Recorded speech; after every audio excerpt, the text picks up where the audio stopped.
The year was 1878, and the wind cutting through Silver Wash held no memory of warmth.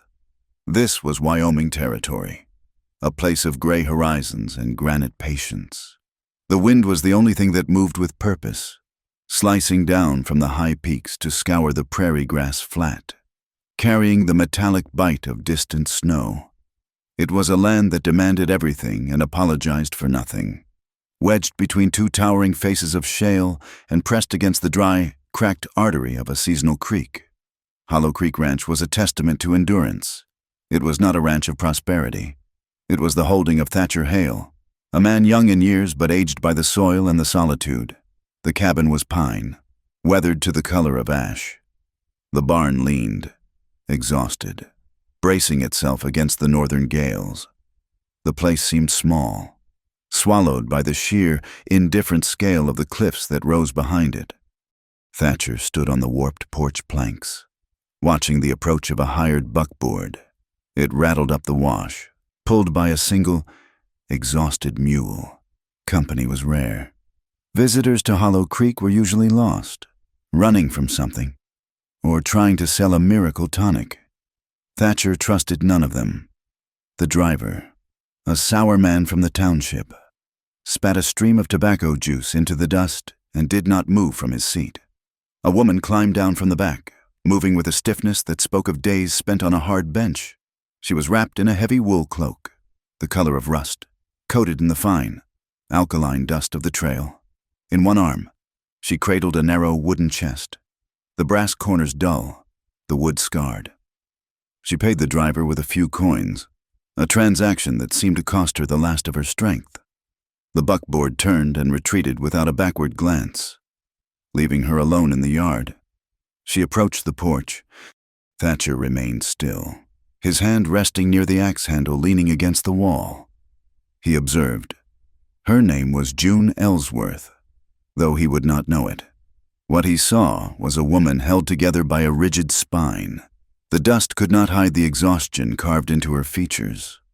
Her eyes, a startling, deep blue, were shadowed, bruised by lack of sleep. A thick black scarf was wound tightly around her neck, high up to her jaw, a strange and formal gesture in this wilderness.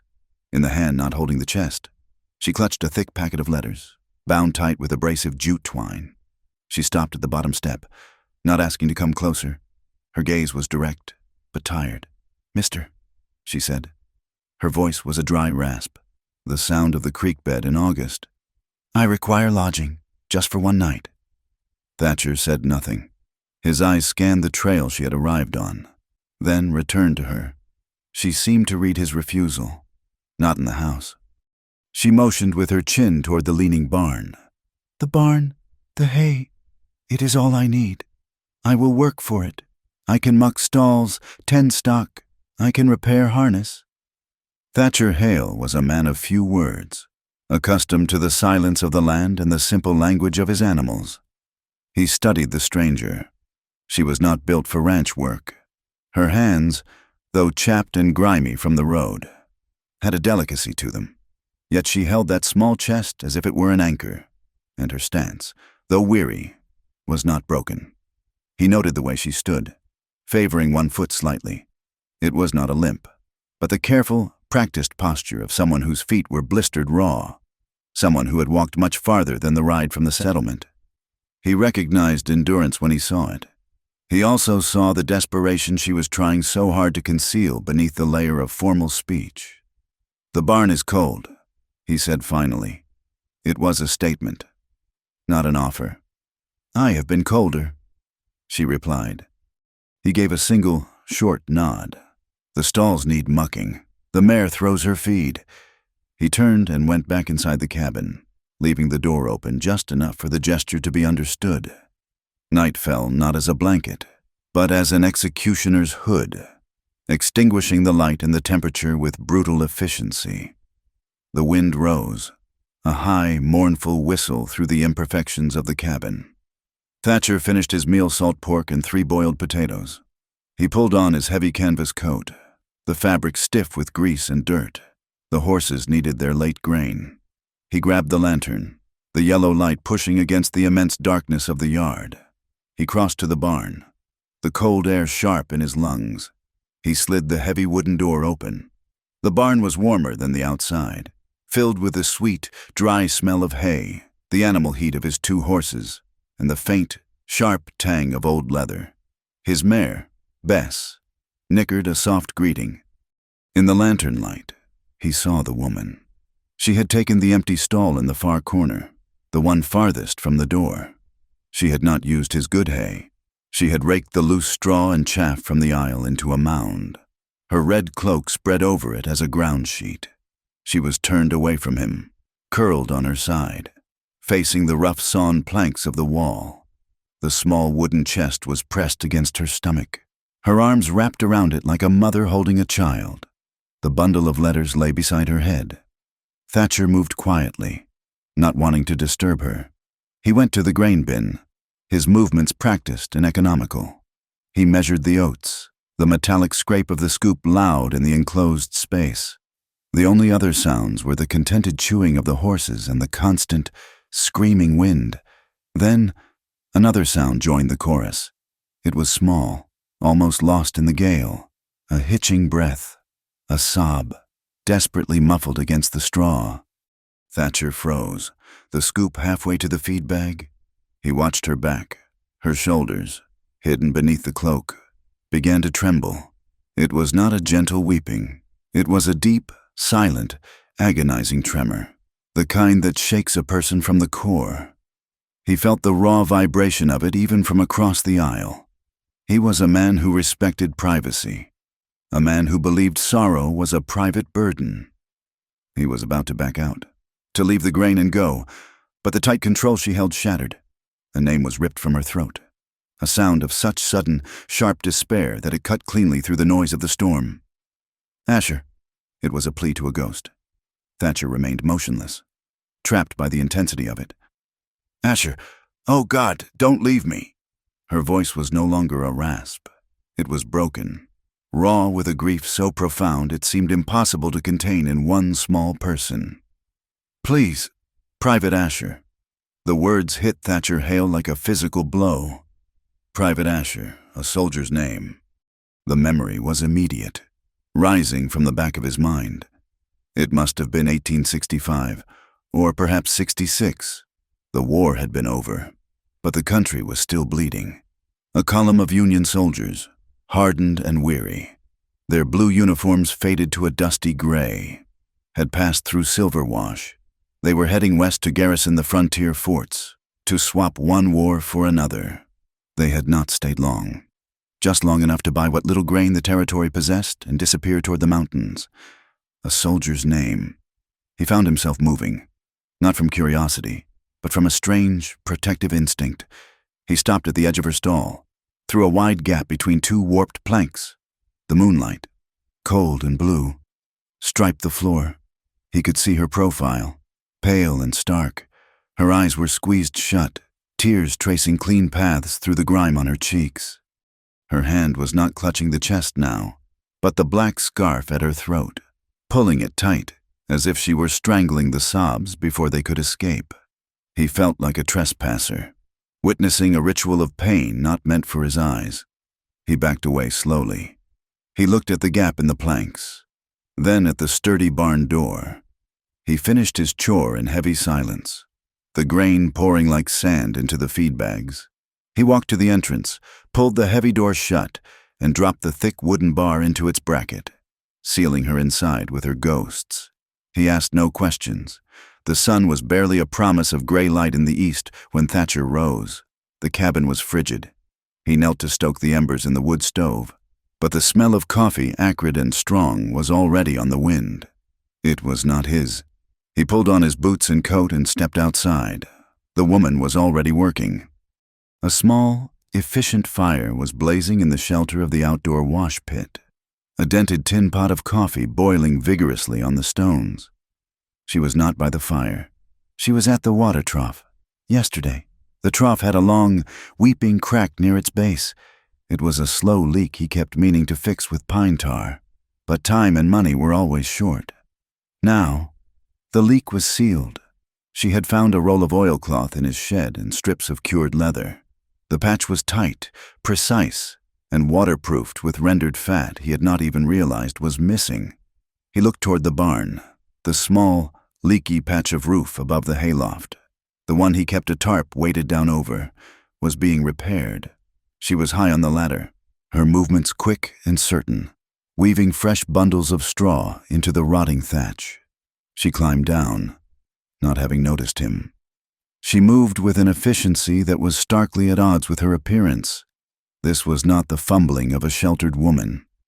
This was the practiced skill of someone who had run a homestead, someone who understood the brutal mathematics of waste and repair. It was a skill set that Thatcher, struggling to keep his ranch from crumbling, recognized instantly. It did not match her soft hands or the desperate plea in the night. He walked over, holding a tin cup. "The trough is mended." It was a statement. "It was wasting water," she said, her voice flat. She did not meet his eyes. She was wiping her hands on her trousers, her face set and pale in the morning cold. "I will muck the stalls next. I brought coffee," he said, holding out the cup. She hesitated. Her eyes flicked to the cup, then to his face, searching for something. Finally, she took it. Her hands were shaking, whether from the cold or the aftermath of her nocturnal grief. He could not tell. She took a sip, then walked to her small wooden chest, which she had placed neatly by the barn wall, away from the animals. She knelt and opened the lid, reaching inside. As she shifted its contents, a single folded piece of paper, yellowed with age and worn at the creases, slipped from the lining of the lid. It fell to the dusty ground, landing face up. It was an old military telegraph, flimsy. Before Thatcher could speak, she lunged for it, her movement a frantic, desperate snatch. But the morning wind was quicker. It caught the edge of the paper and flipped it open, smoothing it flat against the dirt for one brief second. Thatcher was closer. His eyes, trained to spot a rattlesnake in the dust, caught the last line of text. The purple ink of the telegraph office was faded, blurred in spots by what looked like an old water stain. But the words were clear. "Regret to inform. Private Asher Dorn. Missing in action." June snatched the paper, her breath catching in a gasp. She crumpled it in her fist and jammed it back into the chest, snapping the lid shut. She stood, her back rigid, her shoulders tensed against his gaze. Thatcher turned away, pretending to check the harness hanging by the door. He had seen all he needed to. Dorn. The name was not new to Silverwash. It was a name spoken in low tones at the back of the general store, a name tied to power and iron. The railroad was coming. Luther Pike, a man who moved mountains of money and men, was forcing his Pike Western line through the high territory. He promised prosperity to the towns that complied and ruin to those that did not. And the man ensuring compliance was Captain Silas Dorn. The rumors were dark and persistent. 2 seasons prior, a small, stubborn settlement of prospectors and homesteaders had been dug into Elk Run Valley. They had prior claims and they had refused to sell to Pike's agents. The army had been called in, citing false reports of an uprising among the local tribes, though no one had seen a hostile warrior in that valley for 5 years. Captain Silas Dorn Thatcher now realized. Asher's brother had led the patrol. They had ridden into the valley. A few days later, smoke was seen rising above the canyon walls. When it cleared, the settlement was gone. The official report filed in Cheyenne mentioned a necessary clearing operation and a regrettable flash flood. But the whispers in Silverwash told a different story. They said the patrol had cleaned the valley, using the flood as cover. They said the homesteaders who had refused to leave the men, the women were never seen again. They had simply vanished, their claims erased, their homes burned to the mud. Thatcher looked at the woman, who was now attacking the stalls with a pitchfork, her movement stiff with controlled fury. He looked at the neatly patched trough. He thought of the name she had cried out in the darkness. June Ellsworth had not come to Hollow Creek seeking shelter from the cold. She had come carrying a bundle of letters and a ghost. She had come looking for a name. One night bled into the next. The mended trough held water. The barn roof was tight. June Ellsworth did not ask for charity on the second morning. She asked for terms. "I will work for my keep," she stated, standing in the cold yard, the empty coffee cup in her hand. "The winter was hard on you. I can see it. Your tack needs mending, your seed count is low, and that milk cow is holding back." Thatcher looked at her. The observation was astute and unwelcome. The last winter had been a brutal siege of ice and starvation. It had taken half his meager herd and all of his cash reserves, leaving him with nothing but debt at the mercantile and the grim prospect of the spring planting. "I need seasonal work," she continued, her voice steady, pressing the advantage she clearly recognized. "I can stitch leather. I can calculate seed rations to the last ounce. I can milk that cow dry. I will work for board. And whatever you can spare in coin." "I have no coin to spare," Thatcher replied curtly. "Then I will work for board, and the right to stay in the barn until the season turns." He weighed the proposition. He was a man who lived by the harsh arithmetic of survival. He was also alone. Save for the boy, he needed the help, whether he wanted to admit it or not. He gave another short nod. "The saddle in the shed has a split seat. The milk cow kicks. I have dealt with worse," June said. And so, a new rhythm established itself at Hollow Creek. The ranch was poor, a fact that could not be hidden. The fences were patched with wire and hope. The cabin, however, was clean. Thatcher was a curt man, harsh as the landscape, but he was fair.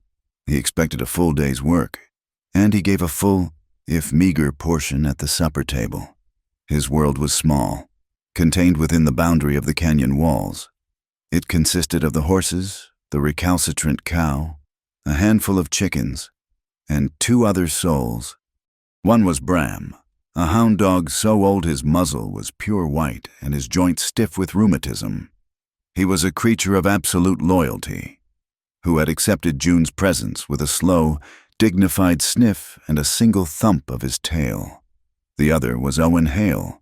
The boy was 10 years old, thin as a willow switch, with Thatcher's same quiet disposition and watchful eyes. He was Thatcher's nephew, the son of a sister who had died of the fever 2 counties over, leaving the boy an orphan and a ward of his only living relative. Thatcher was raising him as best he knew how, which meant teaching him to chop wood, mend fences, and endure the silence. The cabin was often silent. Thatcher was not a talker, and Owen had learned not to be. But June brought sound, not talk at first, but the rhythmic scrape of the curry comb, the sound of a needle pulling tight through old leather, the quiet humming of a tune Thatcher did not recognize as she inventoried his seed bags. She saw Owen watching her, his curiosity warring with his shyness. He moved like a shadow, always on the periphery, holding a small whittled bird in his hand. One afternoon, while Thatcher was resetting a fence post far up the wash, June sat by the cabin's stoop. She had a piece of charcoal from the fire pit and a smooth, silvered plank of wood pulled from the kindling pile. Owen drifted closer, stopping just outside her reach. "Do you know your letters?" June asked, not looking up. The boy shook his head, digging his bare toe into the dust. "Knowing your name is the first step to owning it," she said. She traced a large, clear circle on the plank. "This is O," she continued. "W-E-N." She made him trace the shapes with his own finger, guiding his hand over the gritty charcoal.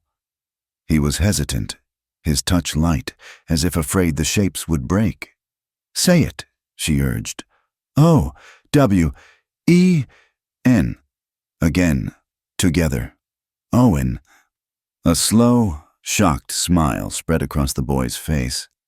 It was a revelation, a piece of magic. He had seen these squiggles in his uncle's almanac and on the feed sacks, but they were mystery.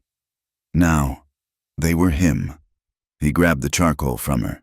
He wrote it himself, the letters wobbly and backward, but recognizable. "Owen," he said again, this time aloud, testing the power of it. Then, for the first time since he had arrived at Hollow Creek, Owen Hale laughed. It was a sharp, sudden sound, like a bird taking flight. From the top of the ridge. Thatcher paused, his hammer in mid-swing. He heard the sound echo off the canyon walls. He had not heard the boy laugh in over a year. He looked down at the cabin, where the woman in the red cloak was sitting with his nephew, and felt an unfamiliar knot tighten in his chest. The fragile peace was broken by the need for supplies. The flour sack was almost empty, and the salt was gone. Thatcher hitched the mule to the buckboard for the trip to Silverwash. "I need thread," June said, standing by the wagon. "And soap. I will pay from the work." Thatcher just nodded and motioned for her to climb up. Silverwash was a town bracing for a collision. It was a single dusty street lined with false-fronted buildings, all leaning in the same direction, as if trying to escape the wind. The usual quiet of a weekday morning was gone. Men were gathered in tight, angry knots outside the saloon, their voices low. Thatcher tied the mule to the rail outside the mercantile. As he did, Deputy Otis Kincaid emerged from the sheriff's office. Kincaid was a man perpetually caught in the middle, his face etched with the worry of someone trying to serve the law while knowing the law was being bent. "Thatcher," he said, touching the brim of his hat. He nodded at June, his eyes lingering on her black scarf. "Ma'am." He pulled Thatcher aside, toward the alley, lowering his voice. "You need to be careful. Thatcher, the news came down from Cheyenne." "What news?" "Pike Western. They ain't asking anymore. The surveyors are coming through next week. They're measuring water rights, and they're measuring land." "My land is deeded," Thatcher said, his voice flat. Kincaid looked miserable. He took off his hat and wiped the sweatband. "Deeded don't matter if the taxes ain't paid. Thatcher, they got a man from the territorial office with them. They're going through the county rolls, page by page. Anyone who's behind, even by a few dollars. Pike's agents are paying the debt and filing for foreclosure. It's legal. It's clean." Thatcher felt the cold settle in his stomach. The brutal winter had forced him to choose between feed for his stock and the tax payment. He was behind. By how much? He was not even sure. "They're starting at the edges of the territory," Kincaid said, dropping his voice to a whisper. "They're starting with the small holdings. They're starting with places like yours." June had not followed them. She was standing 20 feet away, ostensibly examining a bolt of calico through the mercantile window, but her back was rigid. She was listening. The ride back to Hollow Creek was silent. The supplies felt heavy in the wagon bed. The land, which had always felt like his, suddenly felt borrowed. As they cleared the last rise, the wind shifted, and it carried a new sound. It was distant, but unmistakable. A rhythmic, metallic clank, clank, clank. It was the sound of steel on steel, the sound of sledgehammers driving spikes into ties. The railroad, miles away, was getting closer. It was a relentless, mechanical heartbeat, encroaching on the silence of the wash. June's hand went to her throat, her fingers gripping the black scarf. Thatcher saw the movement. She was staring south, toward the sound. Her face was a mask of pale concentration, but her eyes were far away. That sound, the steady pounding of industrial progress, was not a promise of prosperity to her. It was a dirge. Thatcher saw a flicker of memory cross her face, a tightening around her mouth that spoke of things he did not want to know. It was the sound of a hammer, but it landed on her memory like an axe. A night of smoke, the sound of men shouting in a hard, driving rain. The steel rhythm was pulling a dark past into their present. That evening, the tension was a third presence in the yard. Thatcher unsaddled the mule, his movements heavy. June went to the barn, to the small corner she had claimed as her own. She did not come to the cabin for supper.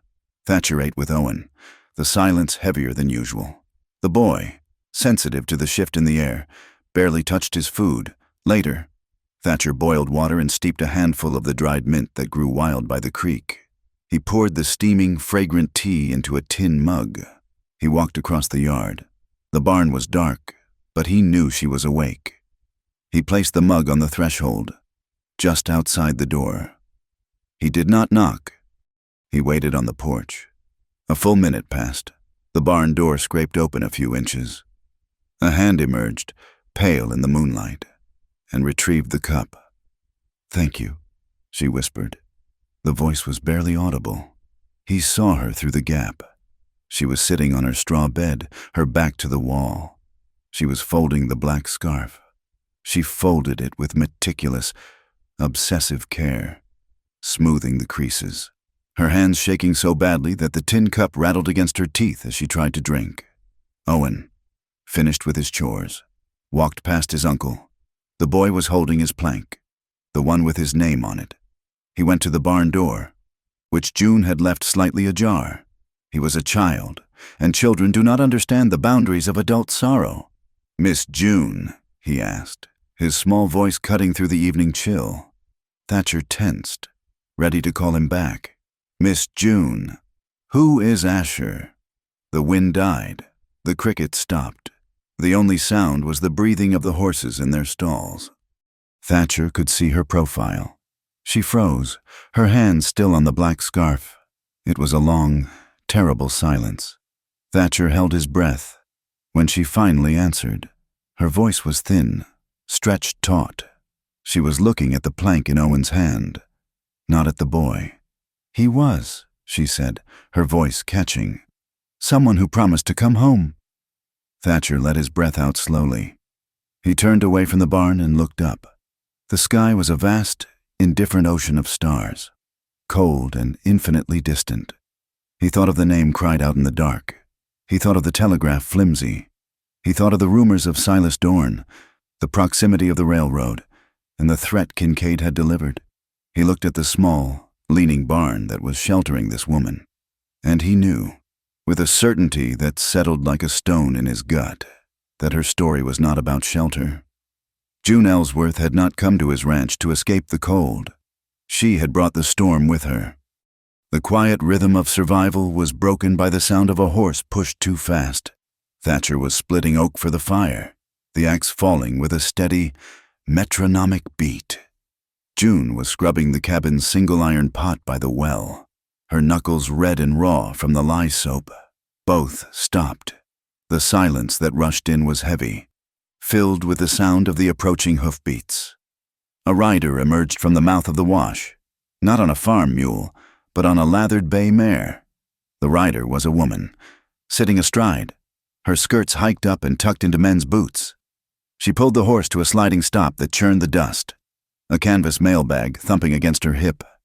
This was Nora Finch. She ran the telegraph office in Silver Wash, a position that made her the town's central nervous system. She was sharp, thin as a rail, and missed nothing. She did not dismount. "Hail," she nodded to Thatcher. Her eyes found June. "This is for you, Miss Ellsworth." She leaned down, pulling a folded flimsy from her vest pocket. Not from the mailbag. This was personal. June dried her hands on her apron, her movement suddenly slow and deliberate. She walked to the horse, taking the small paper. Thatcher watched her. He saw her fingers trace the crease before she opened it. She read the message. The paper was a single, small rectangle, but it seemed to drain the color from her face, leaving her pale as bone. She did not gasp. She did not cry. Her spine went rigid, as if a steel bar had been slid into place. The only movement was the pulse beating a frantic, visible rhythm in the hollow of her throat, just above the black scarf. "When?" June asked. Her voice was a dry whisper, came through the wire from Cheyenne less than an hour ago. Nora said, her gaze sympathetic but urgent. "He'll be on the noon stage. He's here for the land hearings. June, Pike's hired him. You know what that means." "Yes," June said. She folded the paper, the creases perfect, and slipped it into her pocket. "Thank you for riding out." "Nora." "Watch yourself." Nora said. She pulled the mare's head around, her expression grim. "He's not just a soldier anymore. He's Pike's right hand." She spurred the horse and was gone, a cloud of alkali dust marking her retreat. Thatcher drove the axe into the splitting block. The thud was final. June turned, not toward the barn, but toward the cabin. "I need to go to town," she said, her voice devoid of inflection. "We are low on salt." Thatcher looked at the half-full sack of salt visible through the open cabin door. He knew it was not about salt. He also knew that this woman would break before she would be questioned. He simply unhitched the mule from the plow harness. "Take the wagon," he said. Silverwash was buzzing. The arrival of the noon stage from Cheyenne was always an event, but this one felt different. June tied the mule in the alley behind the mercantile, far from the main street. She did not go for salt. She moved like a shadow, keeping to the narrow spaces between the buildings. She could hear the saloon before she could see it, the sound of men's voices, artificially loud with whiskey and anxiety. She slipped behind the building, to the narrow, filthy gap by the rear storage room. The back window was propped open with a block of wood, letting out a thick stream of cigar smoke and the sharp smell of spilled beer. She heard Deputy Kincaid's voice, fraught with worry. "You cannot just throw men off their land. Pike, not Hale? He's a quiet man." Another voice answered, this one smoother, colder, and full of authority she did not recognize. It was not Dorn. It was a lieutenant. "Captain Dorn is not here to argue. Deputy, he is a security consultant. He is here to ensure the Pike Western's legal acquisitions are handled efficiently. Your only job is to maintain order. Do you understand what order means?" "But his taxes," Kincaid protested weakly. "His taxes are delinquent. The law is the law. The company has paid his debt. The land is forfeit. Captain Dorn will oversee the transition." "And if Hale resists?" Kincaid asked, his voice barely a whisper. "That," the cold voice replied, "is when you will maintain order. Silas Dorn does not tolerate complications." June pressed her back against the rough wood, the word efficiently echoing in her mind. It was the same word she had read in a letter, a word used to describe the cleanup at Elk Run. She slipped away, the sickness rising in her throat. She did not go to the mercantile. She walked to the edge of town, where a small, whitewashed chapel stood, its cross leaning slightly, as if tired of fighting the wind. Father Merritt was on his knees in the churchyard, trying to coax life from a patch of withered bean plants. He was an old man, his skin the texture of dried leather, his eyes holding the patient sadness of a man who had buried too many people. He looked up as her shadow fell over him. He watched her approach, his gaze analytical. "Father," she said, her hands twisting in her apron. "Child," he replied, his voice a dry rustle. "It has been a long time." June froze. You remember me?" "I remember everyone who passes through," he said, pushing himself up with a groan. "But I especially remember the ones who pray in the rain. It was 2 years ago, the night the rain came down and washed out Elk Run. You stood on that very step, soaked to the skin." He gestured to the chapel's entrance. "You were there for hours. You were praying for a soldier, a young sergeant, Asher. You prayed for his safety. You said he had gone in to stop his brother." He squinted, looking at her more closely. "Then the news came of the flood and the patrol that was lost, and you were gone. You vanished, right along with that settlement." He looked at her black scarf. "I see you are still in mourning." "He is coming here," June said, the words tasting like ash. "Silas Dorn. Then God help us all," Father Merritt whispered, "because that man brings a different kind of flood."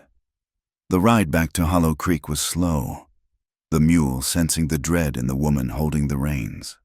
When she arrived, Thatcher was at the corral, fighting with the main gate.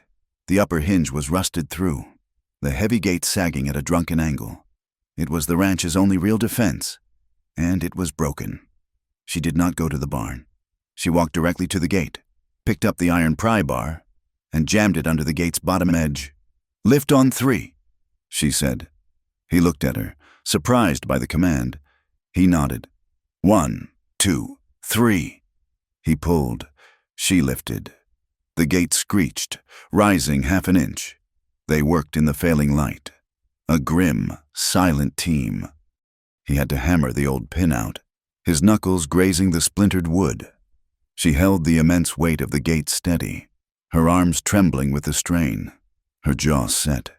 He positioned the new hinge, his hands covered in rust and grease. "Hold it," he grunted. steady. He fumbled with the new pin, trying to align the holes.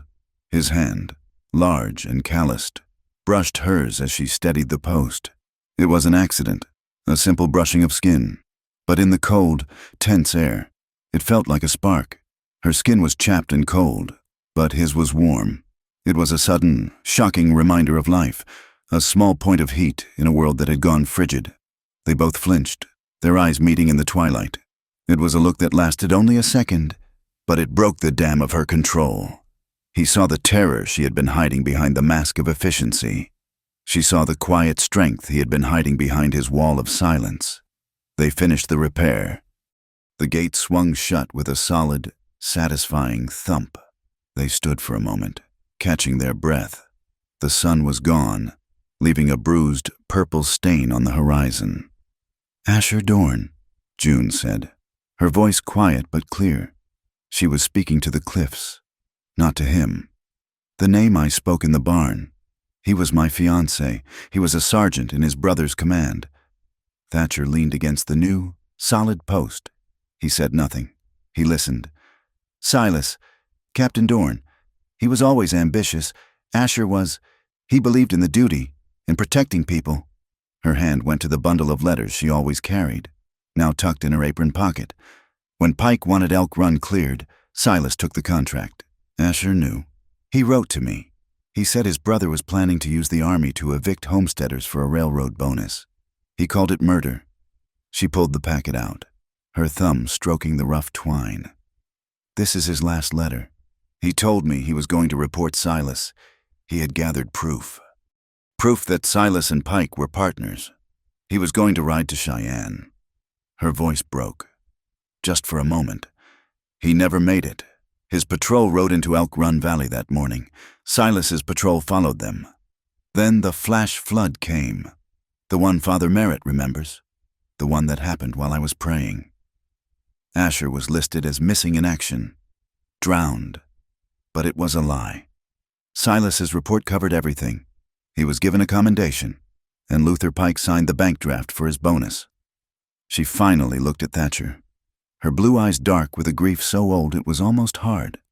"I have been tracking Silas for 2 years, following the letters, the telegraphs, following the rumors. I knew he would eventually come here, to finish what Pike started, and I came to meet him." Thatcher absorbed the information. The ghost in the barn now had a face and a powerful enemy. The pieces fit together, a terrible, simple, and brutal map. This small, determined woman was not running from a memory. She was hunting it.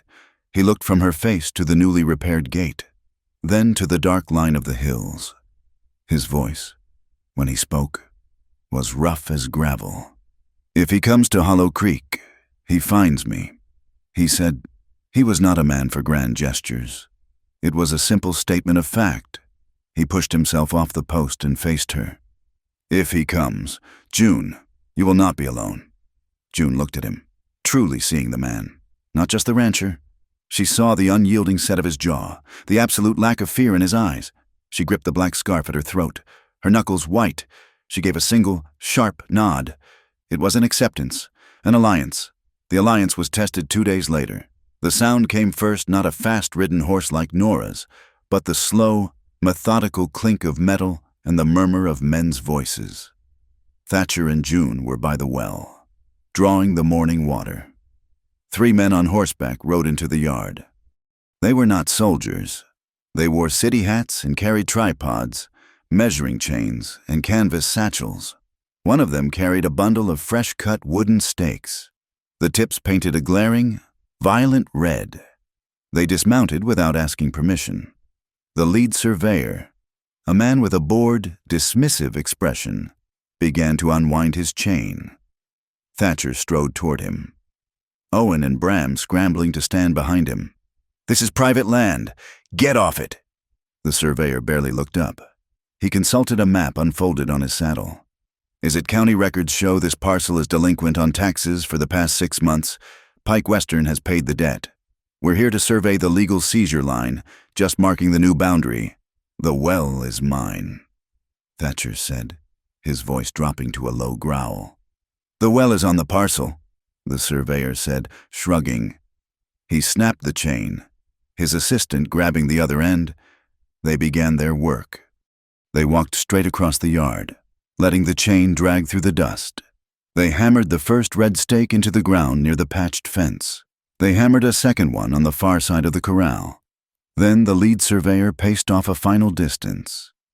He stopped, consulted his map, and made a small X's in the dirt with his heel. The spot was less than 10 feet from the cabin. It was directly next to the stone well. He lifted his heavy mallet, aimed, and swung. The stake drove deep into the hard-baked earth. The red tip vibrated, a flag of invasion planted in the center of their lives. The line they had drawn cut off the well, the heart of Hollow Creek. From the cabin, Thatcher's hands balled into fists, his knuckles white. June looked at the red stake. Then she looked up at the hills, her eyes cold and clear. Silas Dorn had arrived. The town hall in Silverwash was not built for confrontations. It was built for harvest dances and Sunday sermons, a simple box of pine that smelled of dust, old varnish, and the collective anxiety of the people now crammed inside it. Every rancher, shopkeep, and drifter within a 10-mile radius was there, packed shoulder to shoulder on the hard wooden benches. The air was hot, sour with the smell of unwashed bodies and fear. At the front, behind a heavy oak table, sat the arbiters of their fate. Luther Pike, president of the Pike Western Railroad, was a man who looked like he had never known a day of physical labor. He was dressed in a fine wool suit from Cheyenne, his watch chain gleaming against his waistcoat. He radiated a calm, predatory confidence. Beside him sat a man who was his opposite. He was compact, still, and wore a simple, impeccably tailored gray suit. His face was clean-shaven, his hair cut short, military style. This was Captain Silas Dorn. Security consultant, he did not look at the crowd. He studied the grain of the wood on the table, as if the entire proceeding was a mild inconvenience. His eyes were cold, the color of a winter sky, and they held no light. By the single entrance, blocking the afternoon sun, stood Deputy Otis Kincaid. He had his hand on his holstered pistol, but he looked less like a guardian of the law and more like a prisoner himself. Luther Pike stood, shuffling a sheaf of papers. He smiled, a gesture of paternalistic reassurance that did not reach his eyes. "Friends, neighbors, citizens of Silverwash," he began, his voice smooth and resonant. "We are here today not in conflict, but in cooperation. Progress is coming to Wyoming territory. The railroad is the artery of that progress." He held up a paper. "We are here to finalize the legal acquisitions for the right-of-way. Now, the Pike Western has, in a gesture of goodwill, paid the outstanding territorial taxes on several delinquent parcels to clear the path. We are here to serve the notices of repossession, all in accordance with the law." He began to read names. The Anderson place, the Miller Creek bed, and then the holding known as Hollow Creek Ranch, registered to Thatcher Hale. A murmur went through the crowd. Thatcher Hale stood up from the back bench. June was beside him, Owen clutching her hand. "That's my land," Thatcher said, his voice quiet but carrying in the tense silence. Pike looked at him, his smile strained. "Mr. Hale, yes, we have your file. You are, according to the territorial ledger, 6 months in arrears on your property tax. Pike Western has settled your debt with the territory. As such, the land is now forfeit. I paid my tax," Thatcher said. He moved forward, into the aisle. He held up a worn, leather-bound ledger. "I paid it in January, before the freeze." The town clerk, a nervous man named Hatcher, was summoned. He scurried to the table, avoiding Thatcher's eyes. "Show him," Thatcher said, placing the ledger on the table and opening it. "January 10th, paid in full. Amos Albright, the clerk before you." He stamped it. Hatcher licked his lips, his hands visibly shaking as he leafed through the pages. He reached the January entries. He turned the page, then turned it back. He looked at Pike, his face pale. "Well," Thatcher demanded. Hatcher held the book up, showing a jagged tear at the bottom of the page. The corner, the place where the official county stamp would have been, was gone. It had been torn out, There is no stamp, Mr. Hale," Hatcher stammered. "The entry is here, but without the territorial seal, it's just ink on a page. It's not proof of payment. I'm sorry." "That's a lie," Thatcher said, his voice a low growl. "That page was whole. The book says what it says." Pike interrupted smoothly. "Or, in this case, what it does not say. The law is clear. No stamp. No payment." Before Thatcher could move, June stepped forward. She placed 2 documents on the table. One was a hand-drawn map, yellowed and stiff. The other was a page of handwritten receipts. "This is the original survey of Hollow Creek," June said, her voice clear and strong. "It shows the well, dug by Thatcher Hale's father, Elias Hale, in 1862. It is the only reliable water source in the Wash. This," she tapped the other page, "is a record of water sharing, receipts, signed by hand, from the Miller family and the Andersons, for water taken from the Hale well during the drought of 75. She looked at Pike. "You are not just seizing a parcel of land. You are seizing the only water for miles. You are seizing the center of this community." For the first time, Silas Dorn looked up. His cold gaze swept over June, lingered on her black scarf, and then dismissed her. He leaned back in his chair. "Madam," he said, his voice quiet, yet it sliced through the hot air. "This is a hearing of law, not sentiment. Handwritten notes from your neighbors are not law. A child's drawing is not a deed." The casual, brutal dismissal struck a nerve. "It is not a child's drawing, it is ours." The voice was high, sharp, and cracked with outrage. Owen, letting go of June's hand, had stepped into the aisle.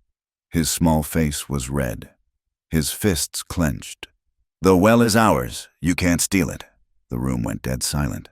A child's voice, speaking a simple, undeniable truth, had shattered the fragile veneer of legal posturing.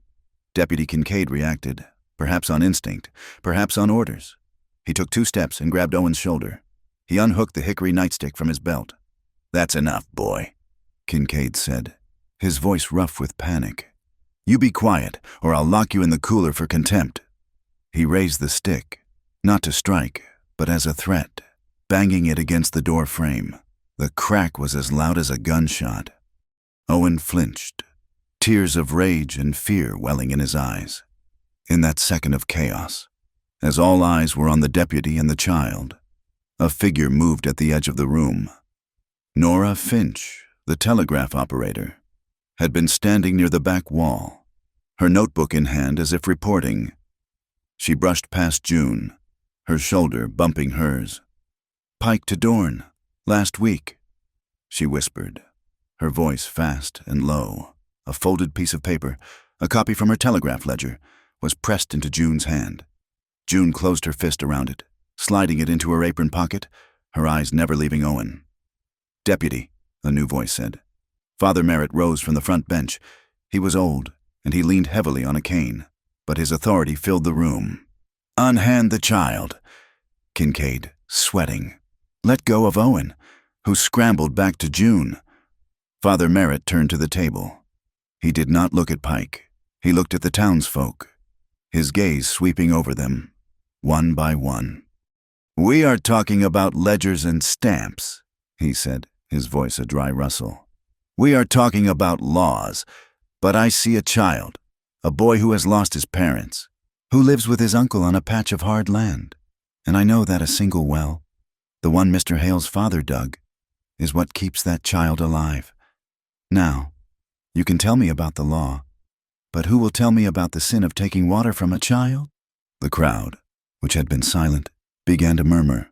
Men shifted, their faces hardening. They looked at Kincaid's nightstick, at Owen, and then at Thatcher. This was no longer an abstract legal matter. This was their neighbor. Luther Pike saw the shift. He stood quickly, holding up his hands. "Father, your compassion is a credit to you," he said, his voice full of sincerity. "But let us not be ruled by emotion. This is about the future, this railroad. It needs men. It needs surveyors, spike drivers, graders, teamsters. I am not here to take from you. I am here to offer you employment." He looked out at the crowd, at the broke, drought-weary ranchers and farmers. "I am authorized to offer $2 a day and found for any man willing to work the line. Good, hard cash." The murmuring changed. $2 a day. It was a fortune. It was more than most of them would see in a month. It was enough to pay their own delinquent taxes, to buy seed, to feed their families. The moral indignation in their eyes was replaced by a harder, more desperate calculation. Pike had found their price. He had promised them jobs, and in return, all he asked for was their silence. The tension broke. The meeting was over. "This hearing is adjourned," Pike announced. "Mr. Hale, the notice stands." The crowd began to file out, the men avoiding Thatcher's gaze. They were already lining up at the table where Pike's clerk was taking names for the work crews. Thatcher stood his ground, Owen behind him. June was beside him, her hand in her pocket, clutching the folded telegraph. Silas Dorn stood. He gathered his papers, tapping them into a neat pile. He did not look at Thatcher. He looked at June. He took one step toward her, his intention clear. Thatcher moved, planting himself directly in Dorn's path. The two men faced each other. Thatcher was taller, broader, a man built of the earth he worked. He wore the dust of his ranch. His hands were cracked and stained, and his eyes held the unyielding, stubborn patience of the mountains. Dorn was smaller, contained, a man of city streets and military order.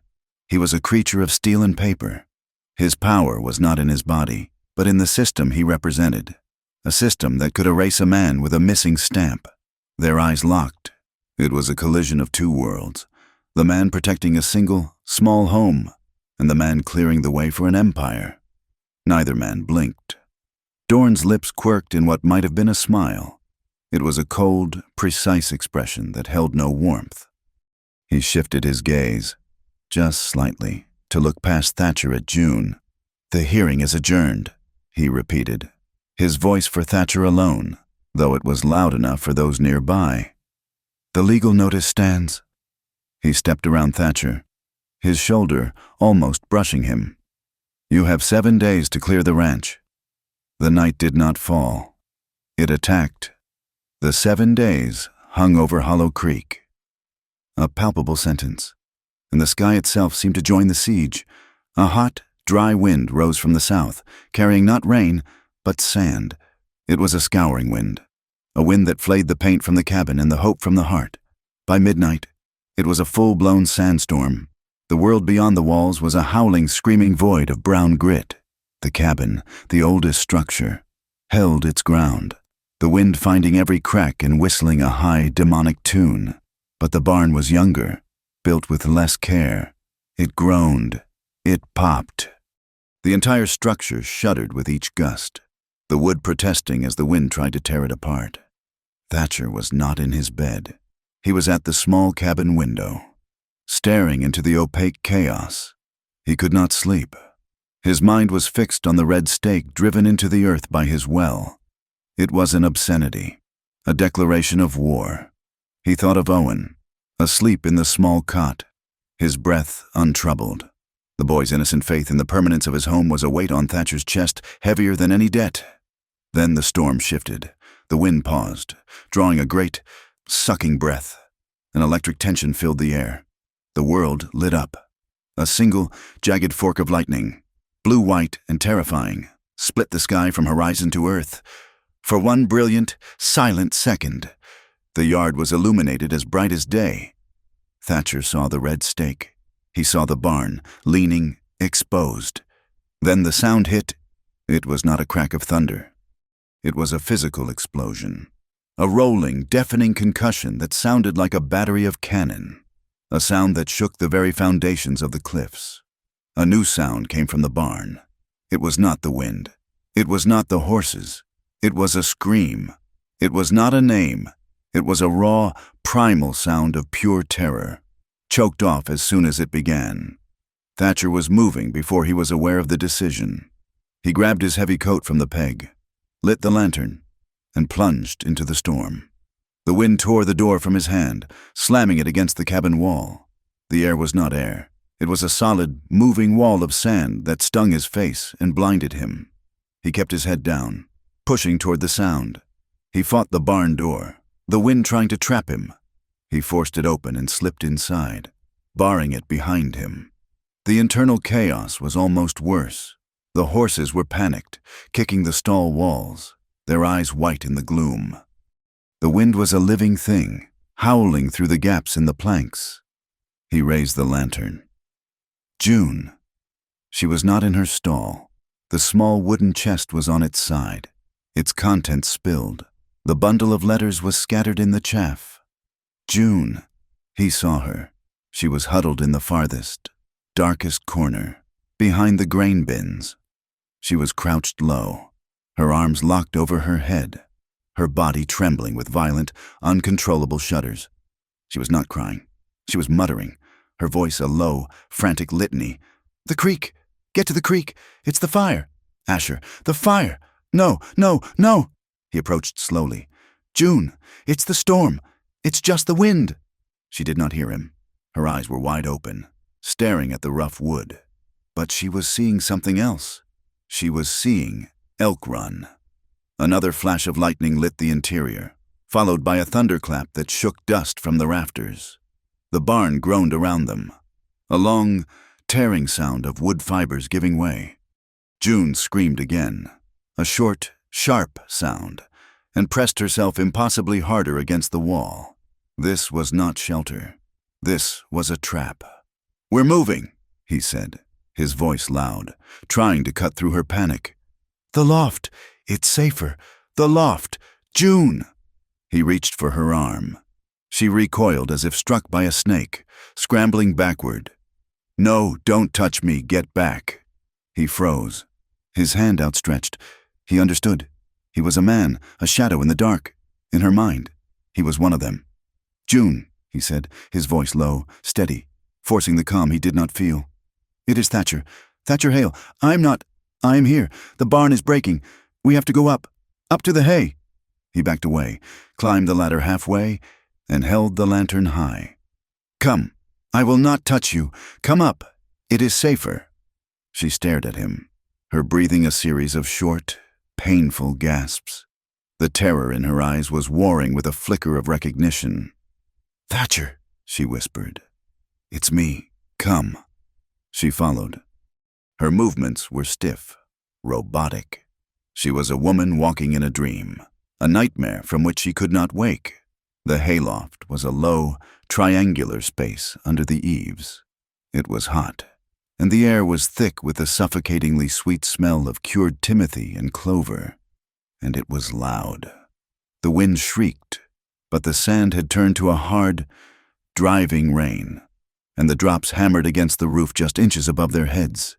It was a deafening, rhythmic roar, but it was steady. It was not the explosive, tearing sound of the wind. And the loft, built on the main beams of the cabin side of the barn, was more solid. Thatcher hung the lantern on a low nail. The light was golden, dim, and it made their small space a pocket of warmth in the surrounding chaos.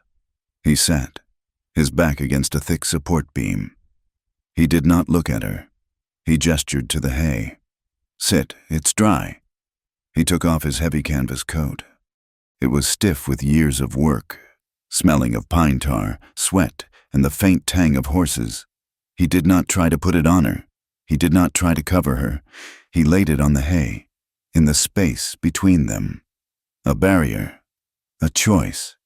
She sat, as far from him as the small space would allow, pulling her knees to her chest. She was still shaking, but the violent, flashback-induced tremors were easing, replaced by a deep, shuddering cold. The roaring on the roof was constant, a wall of sound that sealed them in.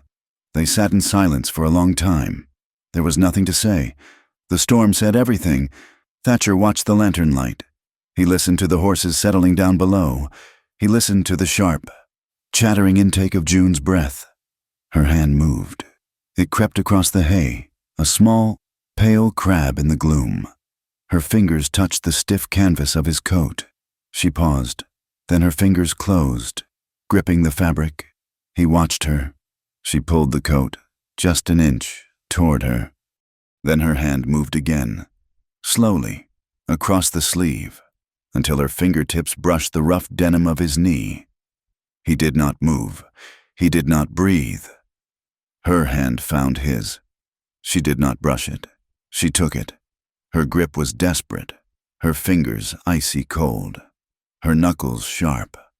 "I am so tired," she whispered, and the words were shattered by a sob she could no longer hold back. "I am so tired of being strong all by myself." He said nothing. He turned, his body shifting on the hay, and gave a gentle pull on their joined hands. It was an invitation. She moved. She did not hesitate. She collapsed into the space he had made, her head burrowing against his chest, her face pressed into the rough wool of his shirt. Her whole body was shaking. He brought his other arm around her, holding her against him. He held her as he would a spooked colt, his hand firm on her back, offering not affection, but a solid, unmoving presence, a wall against the storm. She turned her face up, her eyes squeezed shut, tears running in tracks through the dust on her face. He looked down at her, at this woman who had carried so much anger, so much grief, and he saw only the exhaustion. He lowered his head.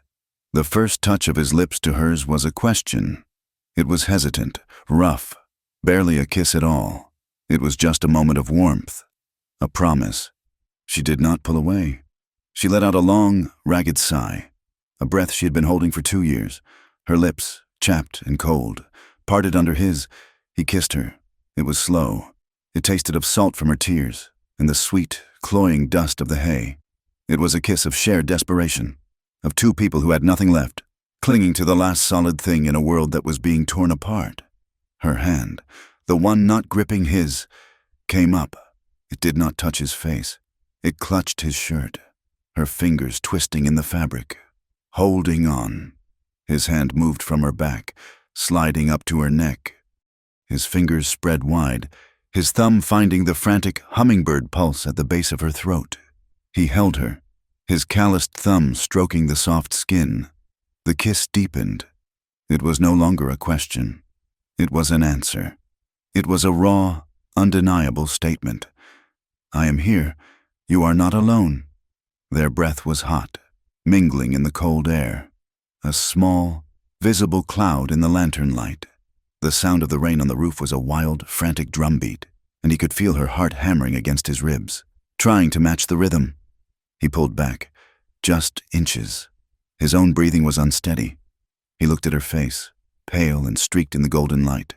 She was weeping, but silently now, the tears of a profound and terrible exhaustion. "I'm afraid," she whispered, her voice broken. "He gave us 7 days.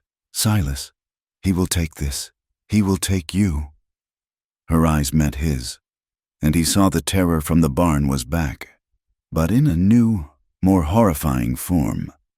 "I'm afraid," she repeated, her voice raw, "that tomorrow, or the day after, I will be alone again. I am afraid of having to call out another dead man's name in the dark."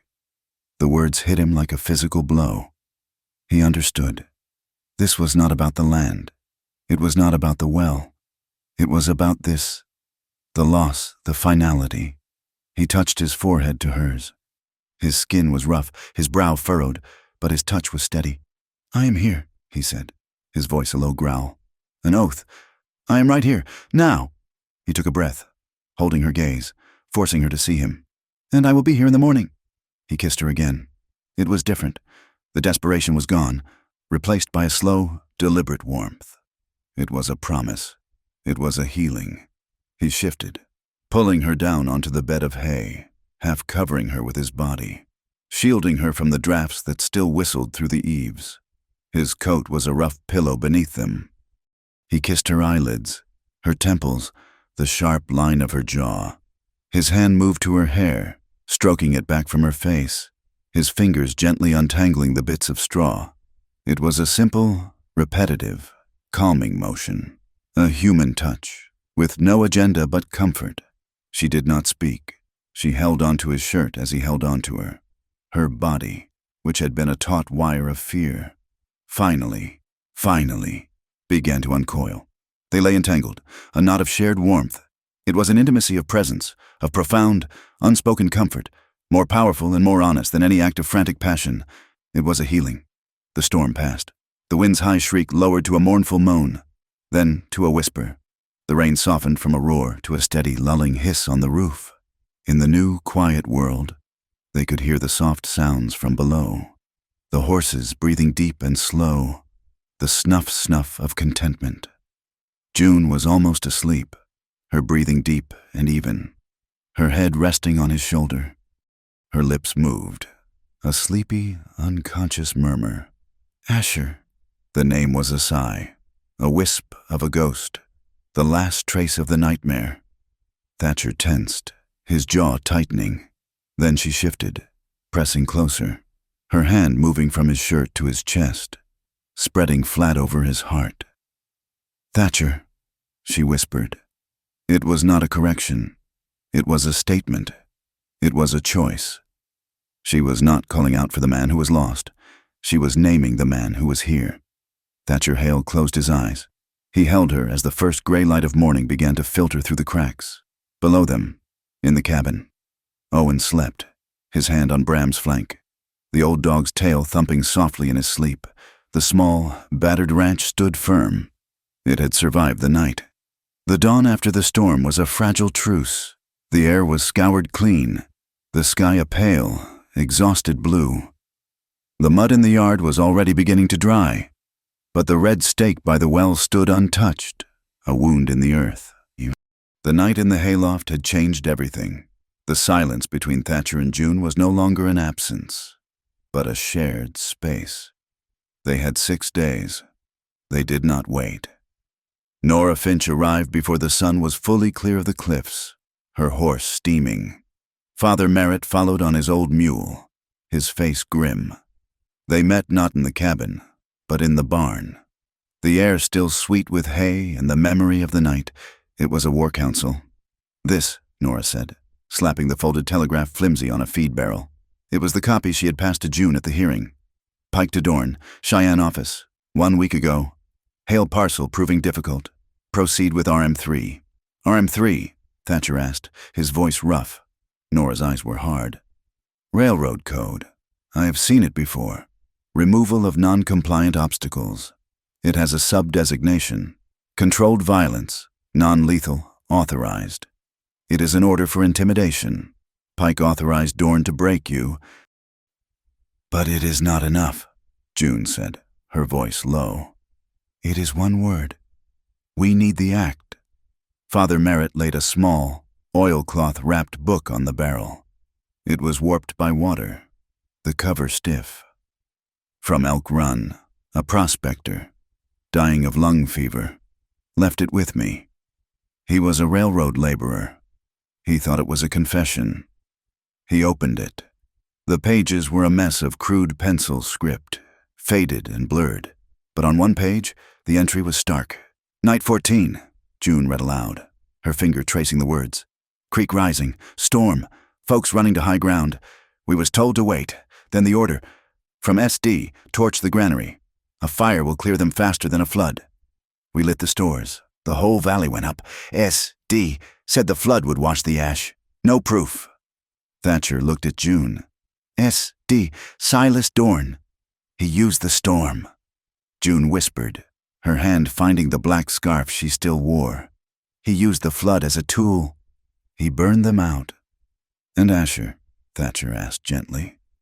"Asher's patrol was in the valley before the storm," June said, her voice tightening. "He was there to stop this. Now, the land," Nora said, her voice sharp, pulling them back to the present. "The tax book.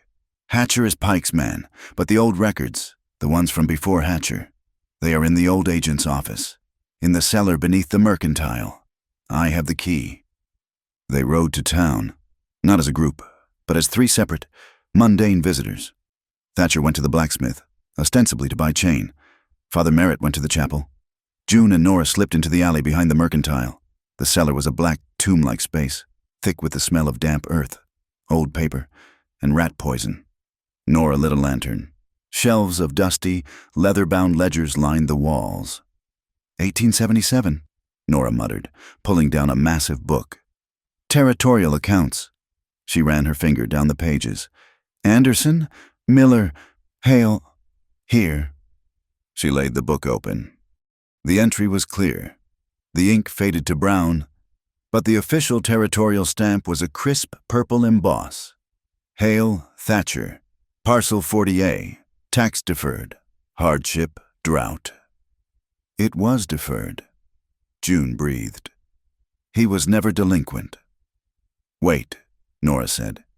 She pulled down the 1878 ledger, the one Hatcher now controlled. She flipped to the same section. The page was different. It was newer, the ink blacker, and the stamp was wrong. It was smudged, the angle slightly off.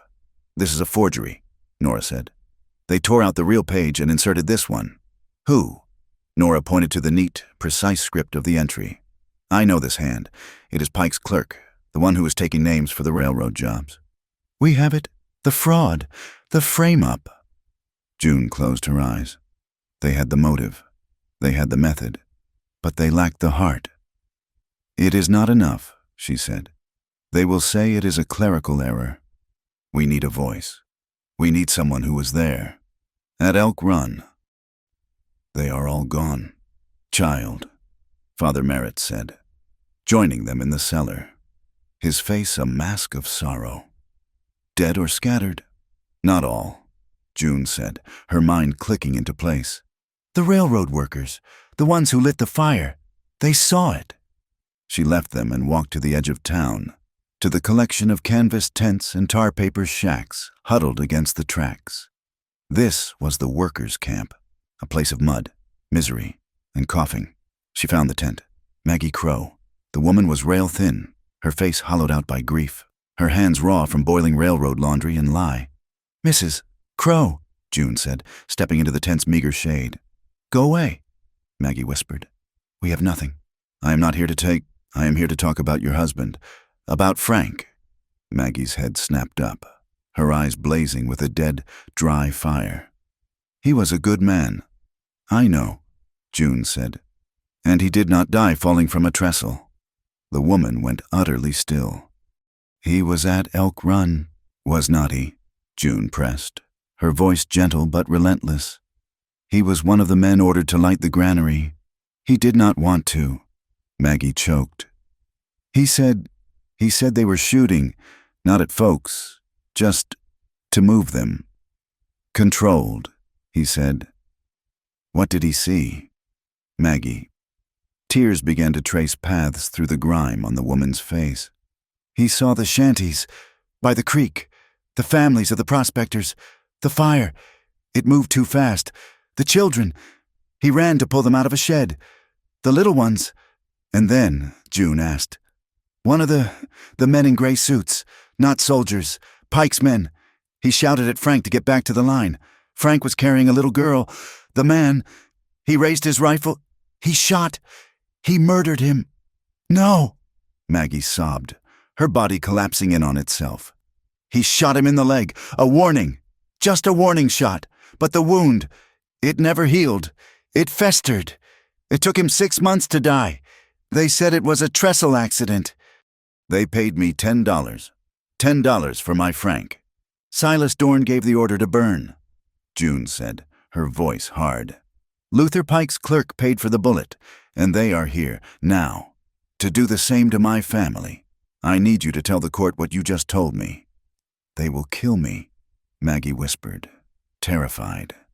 They already killed your husband, June replied. The only thing left is to decide what his death will mean. Speak, Maggie. Speak for Frank. Maggie looked at her hands, stained and broken. She nodded. They knew they were being watched. As June returned to the ranch, she saw one of Kincaid's deputies, badly hidden, on a ridge overlooking the wash. He was not there to protect them. He was there to report. They are waiting, Thatcher said, his face grim. He was oiling the action on his Winchester. They know we are digging. They will not let us make it to the hearing. They are watching the road, June said. They expect us to ride to Cheyenne for a judge. Thatcher nodded. I will give them something to watch. I am going to check the upper fence line. Blue cut. It is the long way around. It will keep their eyes on me. That is a trap, June said, grabbing his arm. I know, he said. He looked at her, his gaze steady. Keep Owen in the cabin. Keep Bram with you.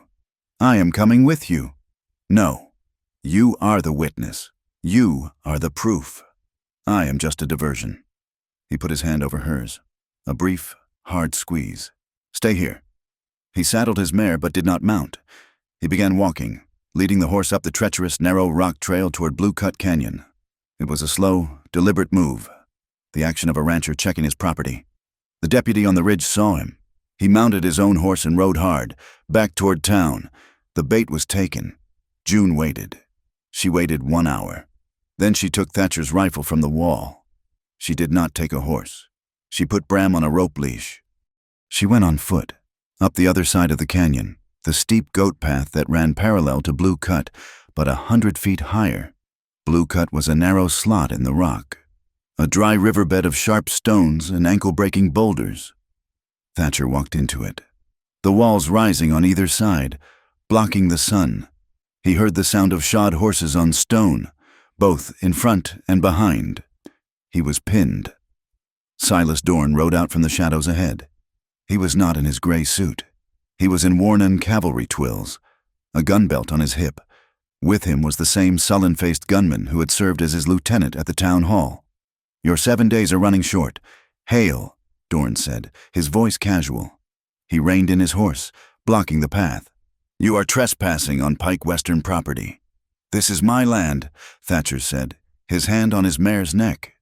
Not anymore. Dorn nodded to the gunman. Mr. Hale was just leaving. The gunman dismounted, his rifle in his hands. He was methodical. He was not here to talk. He raised the rifle, leveling it at Thatcher's chest. Drop the rope, rancher. Thatcher let the mare's reins fall. He was trapped against a sheer wall of granite, from the rocks beside Thatcher's feet. A low growl erupted. Bram, who had not stayed at the cabin, who had followed his master with silent, old dog loyalty, lunged. He was not fast.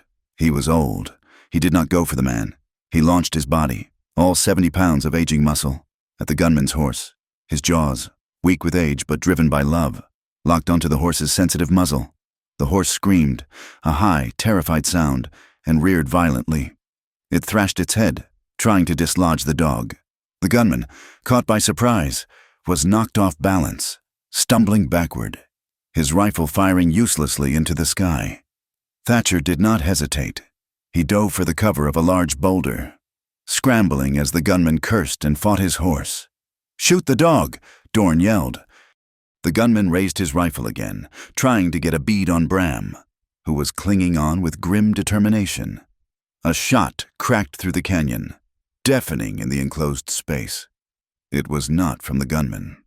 The red survey stake, which stood on the rim of the canyon high above them, the one planted by Thatcher's well, exploded into a shower of wooden splinters. The gunman froze. Thatcher, peering from behind the boulder, looked up. On the high ridge, silhouetted against the bright blue sky, stood June. The rifle was at her shoulder, steady as the rock she rested it on. Dorn saw her. He stared, shielding his eyes. It was over 400 yards. It was a near impossible shot, and it was not aimed at them. It was a warning. It was a message. The gunman, unnerved, looked at Dorn. This was not in his contract. Dorn's face was a mask of cold calculation, but a strange, new light was in his eyes. It was recognition. It was almost respect. You shoot, he called out, his voice echoing up the canyon walls. Like a cavalry marksman. June rechambered around. The sound of the mechanism, the shuck click, was audible even in the canyon below. Asher taught me, she shouted back, her voice clear and cold as the wind. Your brother. The echo of the rifle shot died, swallowed by the immense, sudden silence of the canyon. Bram. His duty done. Let go of the horse's muzzle and scrambled back to Thatcher's boulder, his chest heaving. The gunman, his face white, fought to control his terrified, bleeding mount. Thatcher looked at Dorn. Dorn looked at the ridge, at the small, steady figure of June. The standoff was absolute, a perfect, lethal triangle, but the sky, which had cleared after the night's storm, had changed. The pale blue was gone, replaced by a bruised, yellowish-gray lid that pressed down on the cliffs. The air, scoured clean, now became heavy, thick, and utterly still. A new smell rolled down the canyon, not of dust, but of ozone and cold, wet granite from the high peaks. A sound began. It was not the wind. It was not thunder. It was a low vibration. More felt in the soles of their boots than heard. It was the sound of a distant, massive freight train. A deep, grinding rumble that grew with horrifying speed. "What is that?" the gunman shouted, his eyes wide. Thatcher knew. He had lived in the wash his entire life. He looked not at Dorn, but at the dry creek bed, at the tumbleweeds and bleached stones. "Flash!" he yelled, his voice a raw command. "High ground now!" The rumble became a roar. From the mouth of the canyon, a mile up, a wall of water appeared. It was not clear. It was a churning, brown monster, 10 feet high, thick with mud, boulders, and the corpses of trees. It moved with the speed of a galloping horse, devouring the canyon, its front edge a foaming, greedy mouth. Dorn's military composure broke. He saw the physics of the trap. He spurred his horse, wrenching its head around, trying to scramble up a rock slide. The gunman, in a blind panic, tried to follow. The flood hit them. Thatcher had used the first second to lunge, grabbing his mare's reins and scrambling up the same boulder he had used for cover. He pulled the horse up with him, her hooves scraping for purchase on the granite slope. The water struck the canyon wall with the force of a battering ram. It surged, a chaotic mass, filling the narrow space in seconds. The gunman's horse screamed as it was swept away, vanishing instantly into the brown chaos. The gunman himself was thrown against the far wall, vanishing under the churning debris. Dorn, a better horseman, had made it halfway up the slope, his horse trembling, spray lashing its flanks. The roar was deafening, but above it, new sounds emerged, human sounds, screams. From his vantage point, Thatcher could see down the wash, where it widened into the flats by his ranch. The surveying team, the 3 men from the day before, had been in the center of the wash, hammering their final stakes. The flood had caught them in the open. They were trapped on a small, dissolving mound of sand and gravel, the water rising around them, tugging at their legs. One of them had lost his footing and was clinging to his tripod, his face a mask of white terror. "Help, God! Help us!" Thatcher looked at Dorn, who was fighting to save himself, his back to the men. He was looking at his escape route. He was letting them die. He's going to let nature clear the barrier, Thatcher thought, the code from Nora's telegraph flashing in his mind. Thatcher moved. He uncoiled the heavy lariat from his saddle. He did not hesitate. He handed the rifle to June, who had scrambled down the ridge, her face pale, the old rifle in her hand. "Anchor me," he yelled over the roar. He tied the stiff rope hard around his waist, checking the knot with one rough pull. He looked at the churning, debris-filled water, then at the 3 men. He jumped. The cold was a physical shock, a blow to the chest that stole his breath. The current was a living thing, a giant, liquid hand that grabbed him, trying to suck him under, to smash him against the submerged boulders. He was a strong swimmer, but this was not water. It was moving earth. He fought, angling across the current, his boots dragging. The rope went taut. A lifeline. He saw June on the bank, her feet braced, the rope wrapped around her arms, her body straining to hold him against the impossible force. He reached the first surveyor, the one clinging to the tripod. The man's eyes were mad with fear. "Grab the rope," Thatcher yelled, his voice raw. He had to hit the man on the shoulder to break his grip. "Grab it!" The man lunged, grabbing the rope, and Thatcher pushed him, starting him on the hand-over-hand journey back to the bank. where June was waiting. Thatcher turned back. 2 more. The sandbar was almost gone. He lunged for the second man, grabbing his shirt, but a new shape was bearing down on them, a massive, uprooted pine tree, its branches like spears. "Down!" he roared, pushing the man under the surface. The tree surged over them, its branches scraping Thatcher's back, tearing his shirt. They came up, gasping, in its wake. He got the second man onto the rope. He was exhausted. The cold was in his bones, his muscles burning. He turned for the last man, who was now just a head and 2 hands above the brown water. Then he heard it, a sound that cut through the flood's roar, a sound that stopped his heart. Uncle Thatcher, Owen, the boy, terrified by the sound of the flood, had run from the cabin. He had run along the high bank, looking for Thatcher. He saw his uncle in the water, a hero.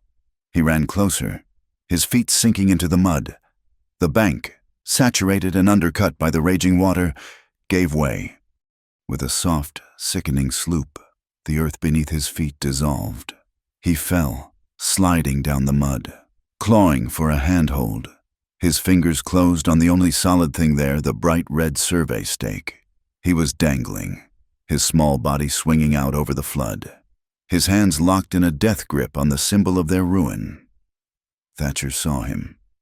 He changed direction, abandoning the last surveyor, fighting the current to get back to his nephew, but he was too far, too low. "Owen, hold on!" June saw him.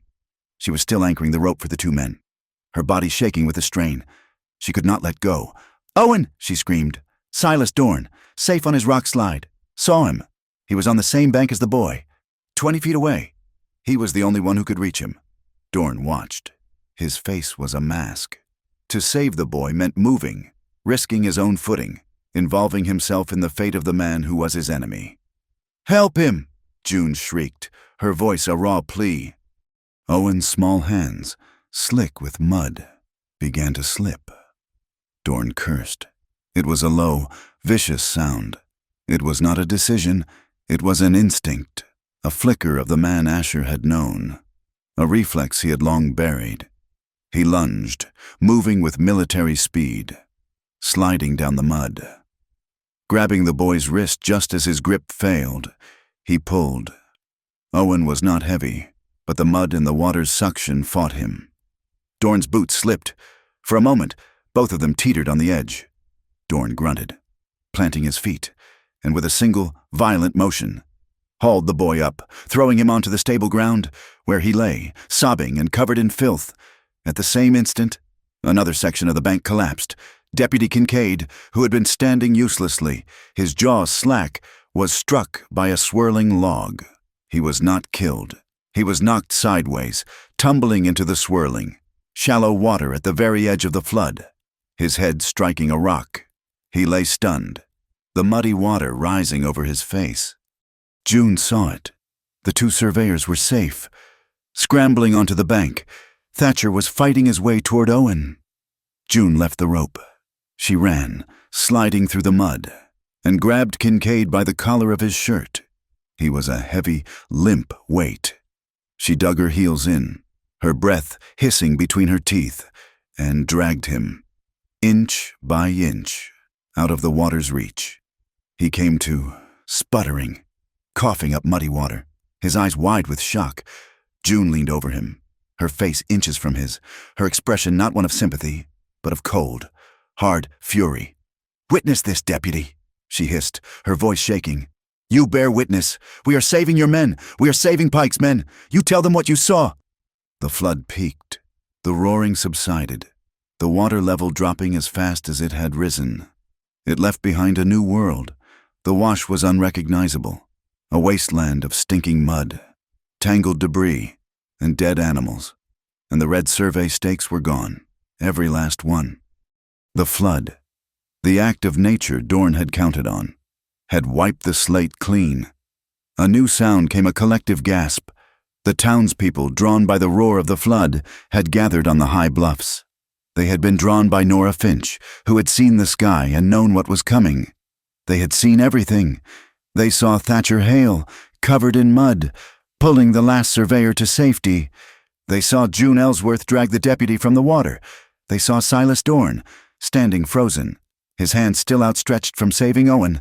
The public opinion, bought so cheaply by Luther Pike with the promise of $2 a day, had just been washed away with the stakes. Thatcher staggered out of the water, his lariat in his hand. He walked to Owen, knelt, and held the trembling boy, his own body shaking with cold and exhaustion. Dorn watched the scene. His men were saved, but his plan was in ruins. His authority, built on fear and legal precision, was shattered. He had been compromised, forced to act as a human being. He was furious. The rage, cold and controlled, broke. He pulled the pistol from his holster. The click of the hammer being drawn back was loud in the sudden quiet.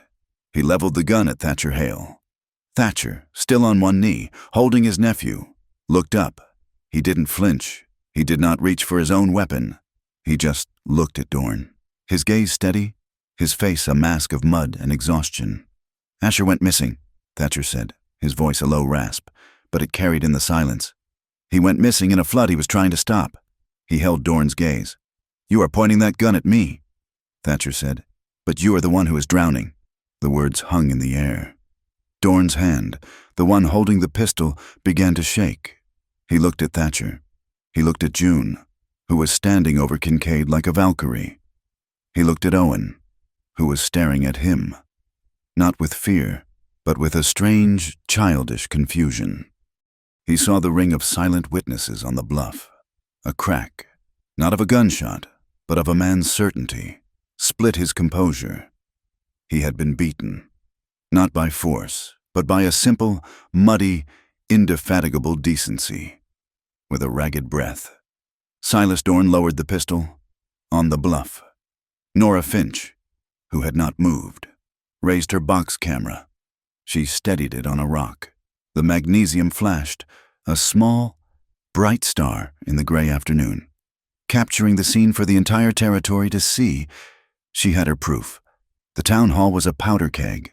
The flood had washed away the town's apathy, and the people who crowded the benches were no longer a passive audience. They were witnesses. Their boots were still caked in the mud from the bluffs, their eyes sharp and angry. This was not a hearing. It was a tribunal. At the front, the oak table had been cleared. Luther Pike and his lawyer, a sharp-faced man from Cheyenne, sat on one side. Thatcher and June sat on the other. In the center, presiding over the makeshift court, was a woman who was a stranger to all of them. This was Circuit Judge Abigail North. She had arrived on the morning stage, summoned by a flurry of telegraphs from Nora Finch. She was a woman in her 50s, her hair iron gray, her face pragmatic and stern. She had seen everything the territory had to offer, and she was impressed by none of it. "I have read the preliminary briefs," Judge North said, her voice cutting cleanly through the humid air. "I have read the complaint by Pike Western and the countersuit filed by Mr. Hale and Miss Ellsworth. This is a field hearing. We will dispense with ceremony. Counsel for the plaintiff. You may begin." Pike's lawyer stood, smoothing his waistcoat. He was a creature of comfort, and the rustic hall clearly annoyed him. "Your Honor," he began, his voice slick. "This is a simple, straightforward matter of contract law. The defendant, Mr. Hale, was found to be delinquent on his territorial taxes. My client, in a gesture of civic goodwill, paid that debt. The law is explicit upon such payment. The deed is forfeit and transferred. We have the new survey map, confirming the new boundaries, and the repossession order, signed and sealed." He placed the documents on the table. The forged ledger. The new map. It was clean, simple, and utterly false. "And here," he concluded, "is the signed affidavit from the county clerk's office, confirming the delinquency." Judge North examined the papers without expression. She looked at the smudged seal on the forged ledger. Then she looked at Thatcher. "Mr. Hale, your response to the charge of delinquency." Thatcher stood. He was not a man of words, and he would not try to be. "I paid my tax." He looked at June. "She will speak for us." June stood, and the hall went silent. She She was not the desperate woman who had arrived weeks ago. She was not the terrified victim in the storm. She was a woman of absolute, cold clarity. "Your Honor," June said, "the plaintiff's entire case rests on a foundation of forgery, intimidation, and conspiracy." Pike's lawyer scoffed. "Objection. Those are hysterical accusations, not facts." "Then let us present the facts," June said, her voice a level, hard counterpoint. She placed the old, heavy ledger from the cellar on the table. Fact 1. The original county ledger for 1877, from before Pike's clerk was installed. She opened it to the marked page. The entry for Hollow Creek Ranch. As you can see, the tax was not delinquent. It was, and I quote, "deferred, hardship, drought," signed by Clerk Albright and embossed with the genuine territorial seal. Mr. Hale owed nothing. Judge North leaned forward, comparing the original seal to the smudged forgery. Her eyes narrowed. Fact 2, June continued. This is the forged page they inserted. The handwriting is a match for Mr. Pike's clerk. We also have this. She laid down the telegraph flimsy. A telegraph from Mr. Pike to Captain Dorn 1 week ago regarding the Hale parcel. It contains the order. Proceed with RM3. Nora Finch, the telegrapher, is here to testify that this is Pike Western Railroad Code for controlled violence, non-lethal, authorized. This was not a tax collection. It was an armed eviction. This is baseless, Pike's lawyer shouted. Fact 3, June said, her voice rising, cutting him off. She held up the water-stained diary. The journal of a laborer from the Elk Run settlement 2 years ago. Father Merritt is here to testify it was given to him in confession. I will read the entry from the night of the flood. She read it. Her voice was clear, ringing with the words. Night 14, creek rising, order from SD, torch the granary. A fire will clear them faster than a flood. We lit the stores. She looked at Silas Dorn, who was sitting behind the lawyer, his face a perfect, still mask of indifference. His eyes, however, were fixed on her. And fact 4, June said. This. Nora Finch stepped forward and handed the judge a photograph, the image still fresh from the chemical bath. It was the scene after the flood. Thatcher on his knees, holding Owen, the townsfolk on the bluff, and Silas Dorn, his gun lowered, but his face a mask of rage. The controlled violence in action, June said quietly, after Mr. Hale and I had just finished pulling his surveyors from the flood. A deep, angry murmur rolled through the crowd. This is a circus, Pike's lawyer protested. This has nothing to do with the land. It has everything to do with the land. Counsel, Judge North said, her voice like ice. It speaks to a pattern of behavior. But this forgery, this is a direct crime against the territory. I want to hear from the man who filed the affidavit. She scanned the crowd. Deputy Kincaid. Otis Kincaid looked like a man walking to his own execution. He was pale, his hands shaking. He had been saved by the woman he was sent to intimidate, and the shame was a physical weight. He stood before the judge. Deputy, Judge North said, holding up the forged page. Did you witness this insertion? Kincaid looked at Luther Pike, who stared at him with cold, reptilian promise of ruin. He looked at Thatcher, who watched him with no judgment, only patience. He looked at June, who had dragged him from the mud. He took a long, shuddering breath. I did, Your Honor. The room exploded. Pike's lawyer screamed for a mistrial. Pike himself half rose, his face purple. Judge North hammered the gavel. Order in this court. She waited until the room was silent. Continue. Deputy. Pike's clerk. Kincaid whispered, his voice cracking. He came in 2 nights before the first hearing. He had the new page. He said Mr. Pike needed the record corrected. He tore the old page out.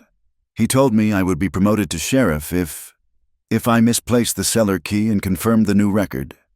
He looked down at his boots. I did it. I lied. But what they said is true. I saw it. I saw them save those men. I will not lie for them again. The confession hung in the air. An irrefutable, catastrophic admission. Pike's case was not just broken, it was annihilated. Your Honor, June said into the silence, I have one final piece of testimony. Miss Ellsworth, the judge said, the land case is settled. The fraud is evident. This is not for the land, June said. She walked back to her table and picked up the small, precious bundle of letters, still bound in jute twine. This is for Elk Run. Pike's lawyer, knowing he was beaten, sank into his chair, defeated. June's hands shook as she untied the knot. She did not look at the crowd. She looked only at Silas Dorn. You have heard the testimony of S. D. Brandt's order, she said. I would like to present the testimony of the man he was sent to silence. She pulled one letter from the pack. It was worn thin at the creases. The ink faded, but her fingers knew every word. This is the last letter I received from my fiancé, Sergeant Asher Dorn. The name hit Silas like a physical blow. His head snapped up. The mask of indifference shattered, replaced by a raw, exposed shock. He wrote this, June said, her voice trembling. The day before he rode into Elk Run Valley. She began to read, My dearest June, I cannot wait for this to be over, but something is wrong here. Silas is lost. He has made a bargain with Pike, a dark one. He is not just clearing a path. He is planning an eviction, and he is using the Army's name to do it. He sees these settlers, these families, not as people, but as obstacles. He speaks of the coming storm as a tool, a way to wash the ash. June, he is placing the company's bonus above the lives of his own men and the civilians he has sworn to protect. Her voice cracked, but she pushed on. I cannot stand by. I have the proof, Pike's bank drafts, the orders. I am riding to Cheyenne tomorrow, not to the land office, but to the area commander. I will report him. I will make this public. I have to pray for me. Yours, Asher. She finished. The silence in the room was absolute, a crushing weight. Silas Dorn's entire body was rigid. He was staring at the letter in her hand, his face bleached of all color, his carefully constructed world, his justification, his entire identity, had been vaporized by his brother's words. His hand, resting on the oak table, began to tremble. It was not a small tremor. It was a violent, uncontrollable shake, his fingers drumming a spastic rhythm against the wood. He looked up, his cold eyes suddenly hollow, filled with a desperate, dawning horror. He wrote that... The voice was not his. It was a dry, broken rasp. Asher, he wrote that about me. June walked forward.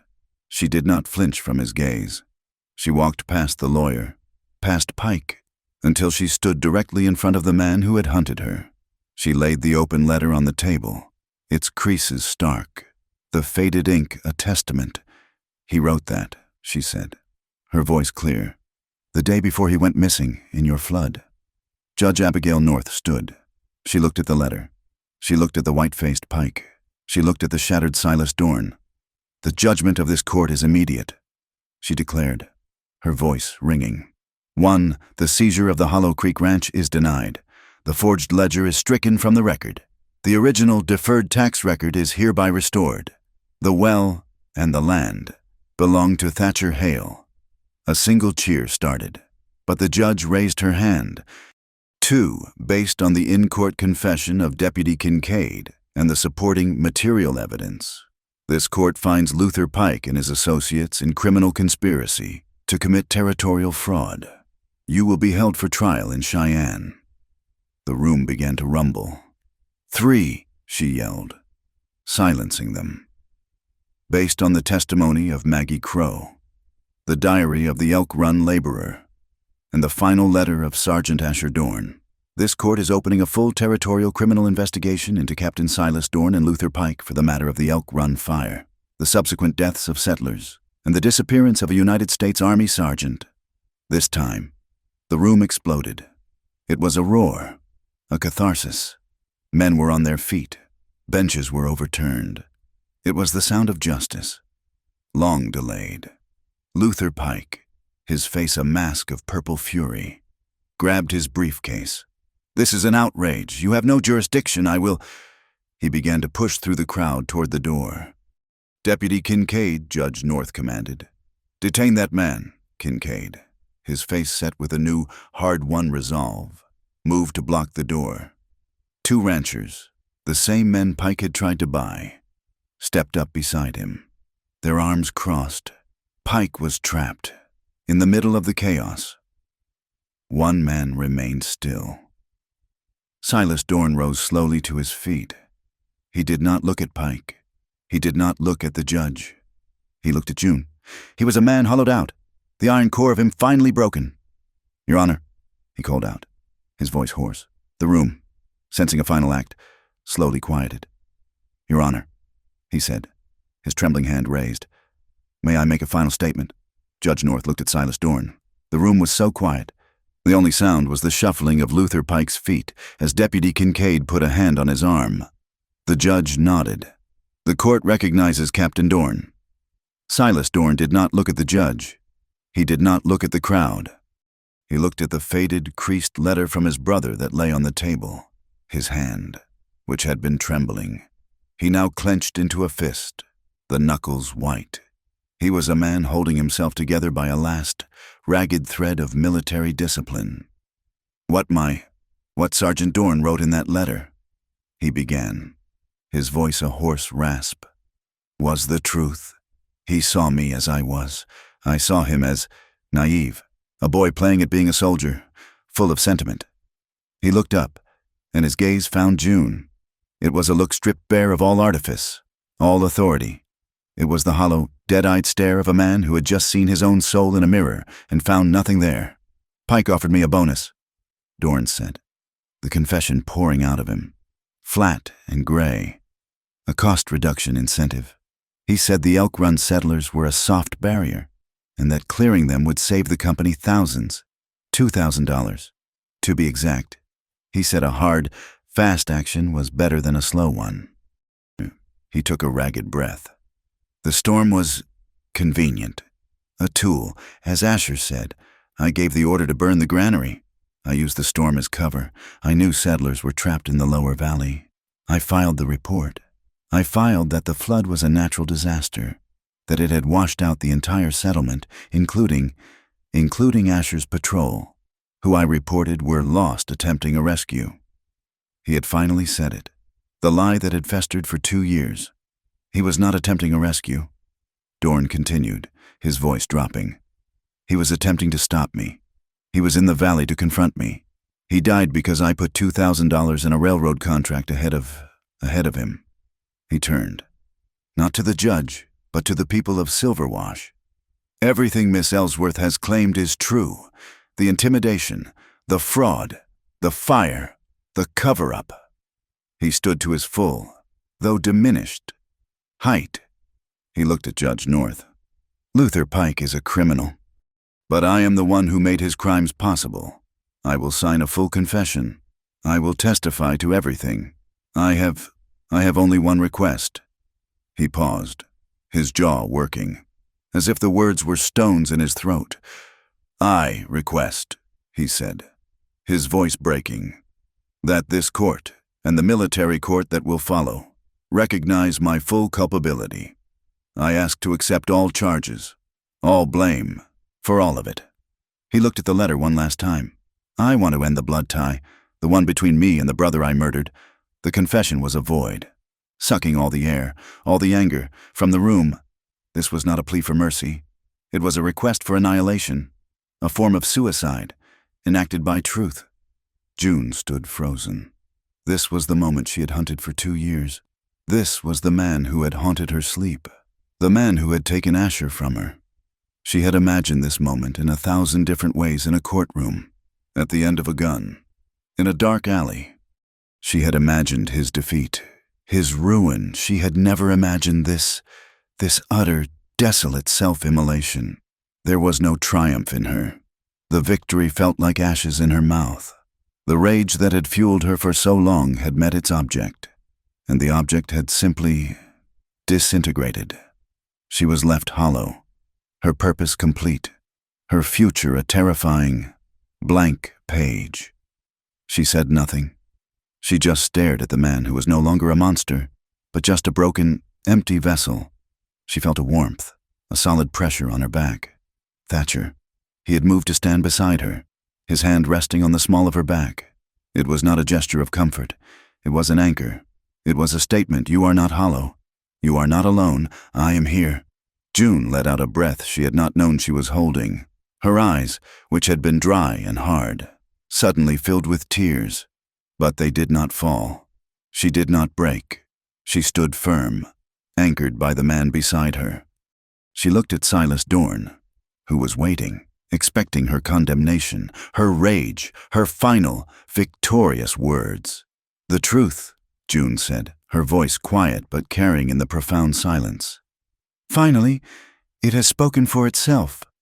It was not forgiveness. It was not absolution. It was an ending. Judge Abigail North, her face grim, nodded slowly. "So it has. Miss Ellsworth." She raised her gavel. "The court accepts the confession of Captain Silas Dorn. Deputy Kincaid, take him into custody." She then pointed the gavel at Luther Pike, who looked as if he had been turned to stone, "and issue the territorial warrant for this man, Luther Pike. He will be transported to Cheyenne to await trial on no less than 8 counts of fraud, conspiracy, and incitement to violence." For the first time in the history of Silverwash, the townspeople watched as the real law, was applied not to them, but for them. They watched as Deputy Kincaid, his face set with the grim satisfaction of a man redeemed, put the irons on the smooth, uncalloused wrists of Luther Pike. They watched as 2 ranchers stepped forward to flank Silas Dorn, who offered no resistance, who, in fact, seemed relieved. The law, for one day, had not stood with the rich. It had stood with the truth.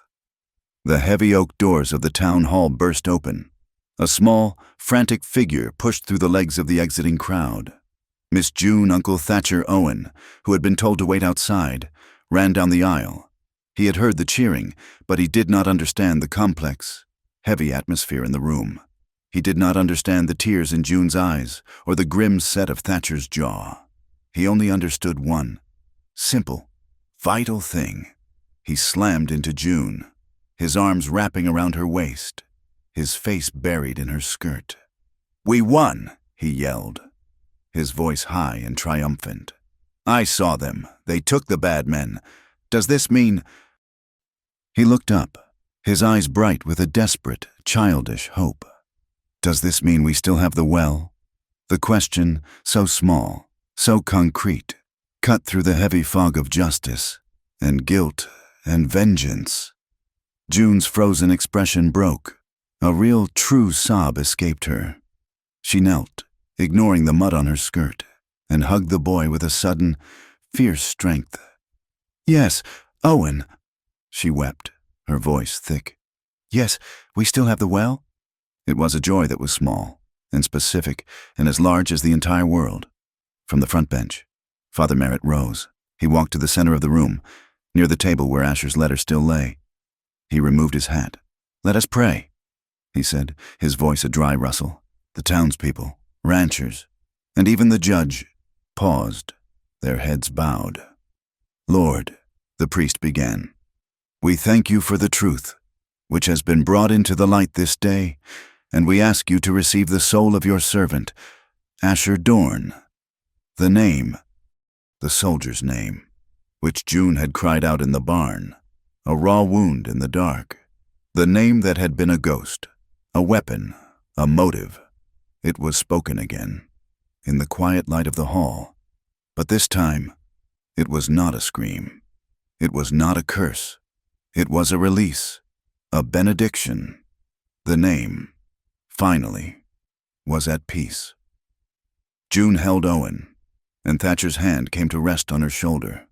The trinity of them, the small, battered, and unbroken family of Hollow Creek, stood together. As the crowd began to disperse, Nora Finch approached, her ever-present notebook in her hand. Her face, usually so cynical and sharp, was soft. "June," she said, "the wire to Cheyenne is open. I am filing the report on the trial, the judge's verdict, the confessions. But that's just the bones of it." She tapped her notebook. "They will want the story, the real story. And I cannot write it, not the way it needs to be written. You have to." June looked up, confused. "What story?" "The story of a woman who came to Silverwash looking for a ghost," Nora said, her eyes intense. "The story of a girl who called out a soldier's name in the night, and then spent 2 years making that name mean something in the light of day. You have to tell them about Asher. You have to tell them what they did. You have to write it." June looked at Nora, then at Asher's letter, then at Thatcher. Writing. It was a future. It was a purpose beyond the simple, brutal act of survival. She nodded. Outside, the gray, oppressive lid of the sky, which had held since the flood, finally broke. A single, powerful shaft of afternoon sun pierced the clouds, striking the wet, muddy main street of Silverwash, making it gleam. The town, cleansed by water and by truth, looked, for the first time, a little less gray.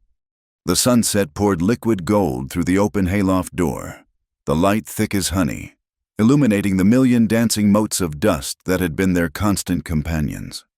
It was no longer the choking, chaotic cloud of the sandstorm, nor the cold, indifferent dust of that first arrival. It was just the air, warm and still. Thatcher and June stood side by side at the opening, their shoulders close, but not touching. They were looking down into the wash. The floodwaters were gone, receded as quickly as they had come. The creek was just a creek again, a peaceful, shallow stream gurgling over the clean-washed stones. The mud was drying, and the air smelled of wet earth and pine. Below them, Owen was skipping stones. He had found a perfect, flat piece of shale, and he was concentrating fiercely. His tongue stuck out the side of his mouth. He drew his arm back and whipped the stone. It skipped once, twice, 3 times. A perfect, tiny victory before sinking. His laughter, the sound that June had first unlocked with charcoal and a piece of wood, rang out, sharp and clear. It was the only sound in the canyon, save for the creek. Bram, the old hound, lay on the bank, his muzzle on his paws. He was too tired to chase the stones, but his tail thumped a slow, steady rhythm in the mud, acknowledging the boy's joy. June watched the scene for a long time. She watched the boy, the dog, the water. She watched the long shadows stretch across the land that was, finally and truly, theirs. Then she turned from the light. She walked to the corner of the loft, to the small wooden chest she had carried for 2 years, the one she had clutched to her stomach on that first cold night. It was not her anchor anymore. It was just a box.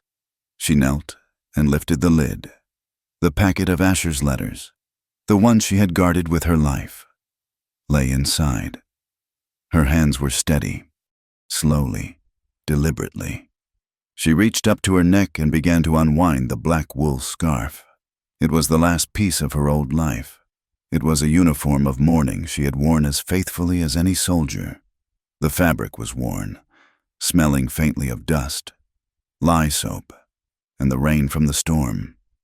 She folded it, her movements precise, making a neat, dark square. She placed it on top of the letters. It was a burial. She closed the lid with a soft, final click. She whispered, her voice not for Thatcher, but for the quiet air, for the ghost that was finally at rest. "Asher," she said, her voice soft and clear. "I did it. I promised I would not let them bury your name with you.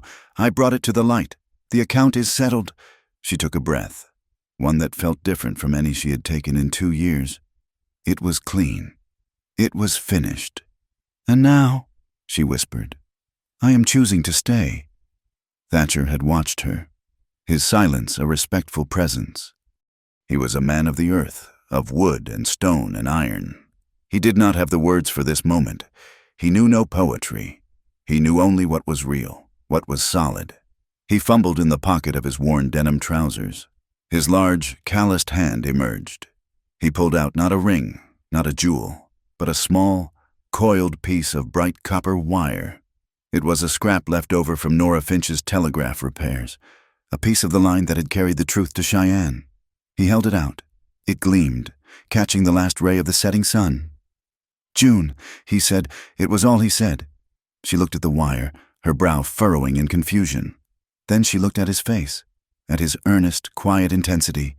She held out her hand. He did not take her hand. He took her wrist. His touch was warm and rough. He turned her arm over, his thumb brushing the pale skin.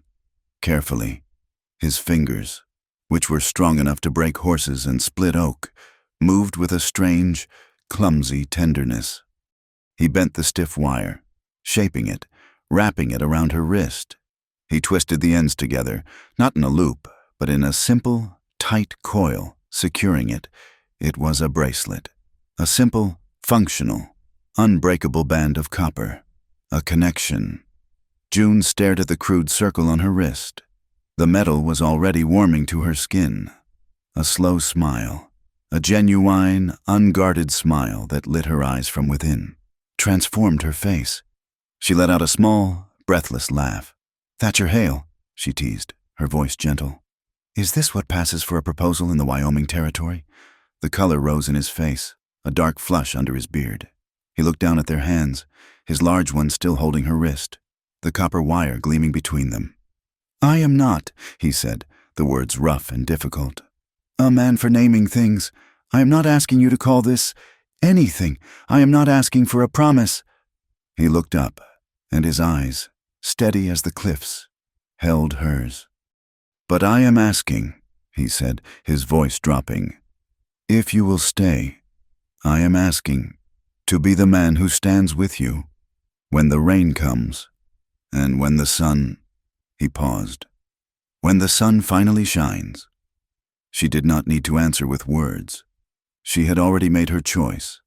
She closed the small space between them, rising on her toes. Her hands, the ones that had mended his trough and fired his rifle, came up to frame his face, her palms resting on the rough stubble of his cheeks. Their kiss was not the desperate, clinging act of healing from the storm. This was a kiss of arrival. It was slow and deep and sure. It held no questions, only answers. It was a kiss of peace, of a future, of a home. It tasted of clean air and a faint, metallic tang of copper. His hands, which had been frozen at his sides, came up. They did not grab. They did not take. They settled. One hand, large and warm, spread wide on the small of her back, a solid, protective weight.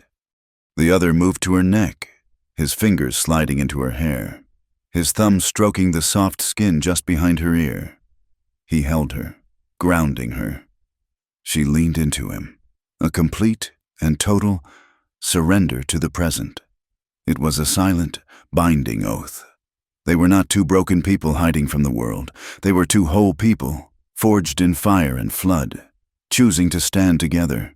They held each other in the golden, fading light, breathing in the sweet, dusty scent of hay. Two survivors who had found something more than just survival. A sharp, rhythmic bang, bang, bang from the yard below broke the spell. They drew apart, but did not let go. Looking down through the loft door, Owen had found Thatcher's hammer and a handful of rusty nails. He was standing on the bottom rail of the newly repaired main gate. He was nailing up a plank of wood. It was the same smooth, silvered plank that June had pulled from the kindling pile, the one she had used to teach him how to write his name. Scrawled in thick, triumphant strokes of charcoal, in wobbly letters that were still sometimes backward, were 4 words: Hollow Creek, our home. He hammered the last nail, the sound flat and final in the quiet air. He jumped down, stepped back, and looked at his work with a deep, profound satisfaction. Then he threw his head back and let out a whoop of pure, unadulterated joy. June watched him, her heart so full it ached. She leaned her head against Thatcher's shoulder, and his arm tightened around her waist, pulling her flush against his side. It felt right. The sky was deepening to a dark, rich indigo, the first stars emerging like diamond chips in the high, cold air. The anger that had been her fuel was gone. The hunt that had been her purpose was over. The grief that had been her companion had, at last, found its resting place. She whispered, so low it was almost just a breath of air, a secret for him alone. That first night, I came here and I called out a soldier's name in the dark. She turned her head, her cheek brushing against the rough wool of his shirt. She looked up at his face, at the hard line of his jaw and the quiet strength in his eyes, solid and real in the twilight. "Tonight," she said, "I am calling the name of the man who stands beside me." From the high bluffs, the distant, lonely call of a quail echoed. A cry for home.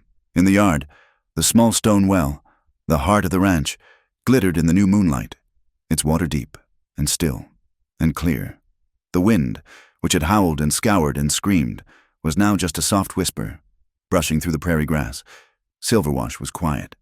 Thank you for listening to our story, and please comment below to let us know where in the world you are tuning in from. Subscribe to Wild West Stories 1850 like this video, and give us an extra boost by hitting the hype button so this story can be heard by many more.